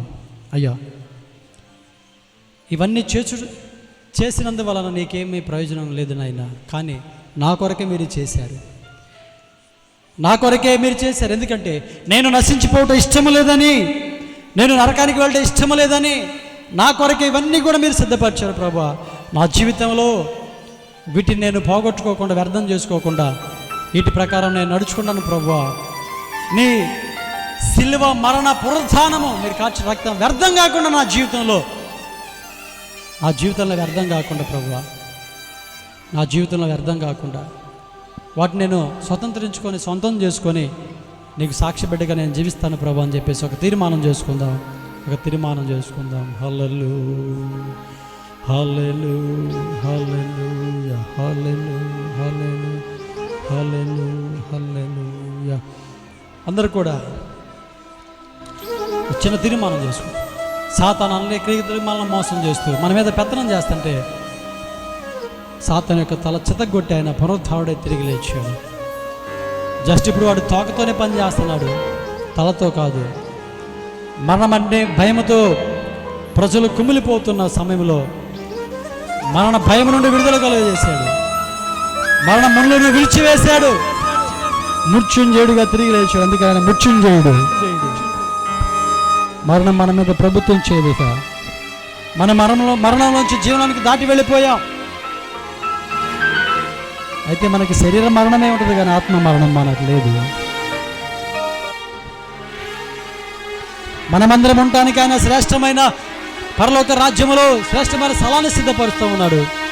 మనకు ఆదరణకర్తను పంపించాడు, మనకి తోడుగా ఉండటానికి, బలపరచడానికి. మన ఎడల ఎంత ప్రేమ కలిగి ఎంతగా ఆయన చక్కగా చూస్తూ ఉన్నాడు. ఎప్పుడైనా మనం అర్థం చేసుకొని చక్కగా ఆయన అడుగుజాడలో మనం అడుగుదాం. అందుకే ఒక తీర్మానం చేసుకొని ముగించుకుందాం. Praise the lord.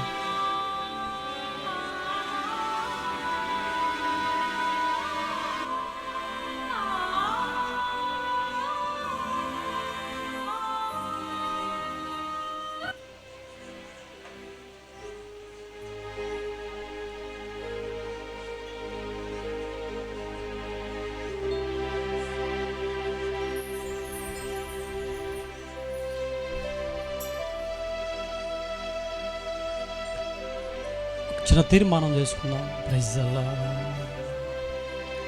హల్లెలూయా. చిన్న తీర్మానం చేసుకుందాం.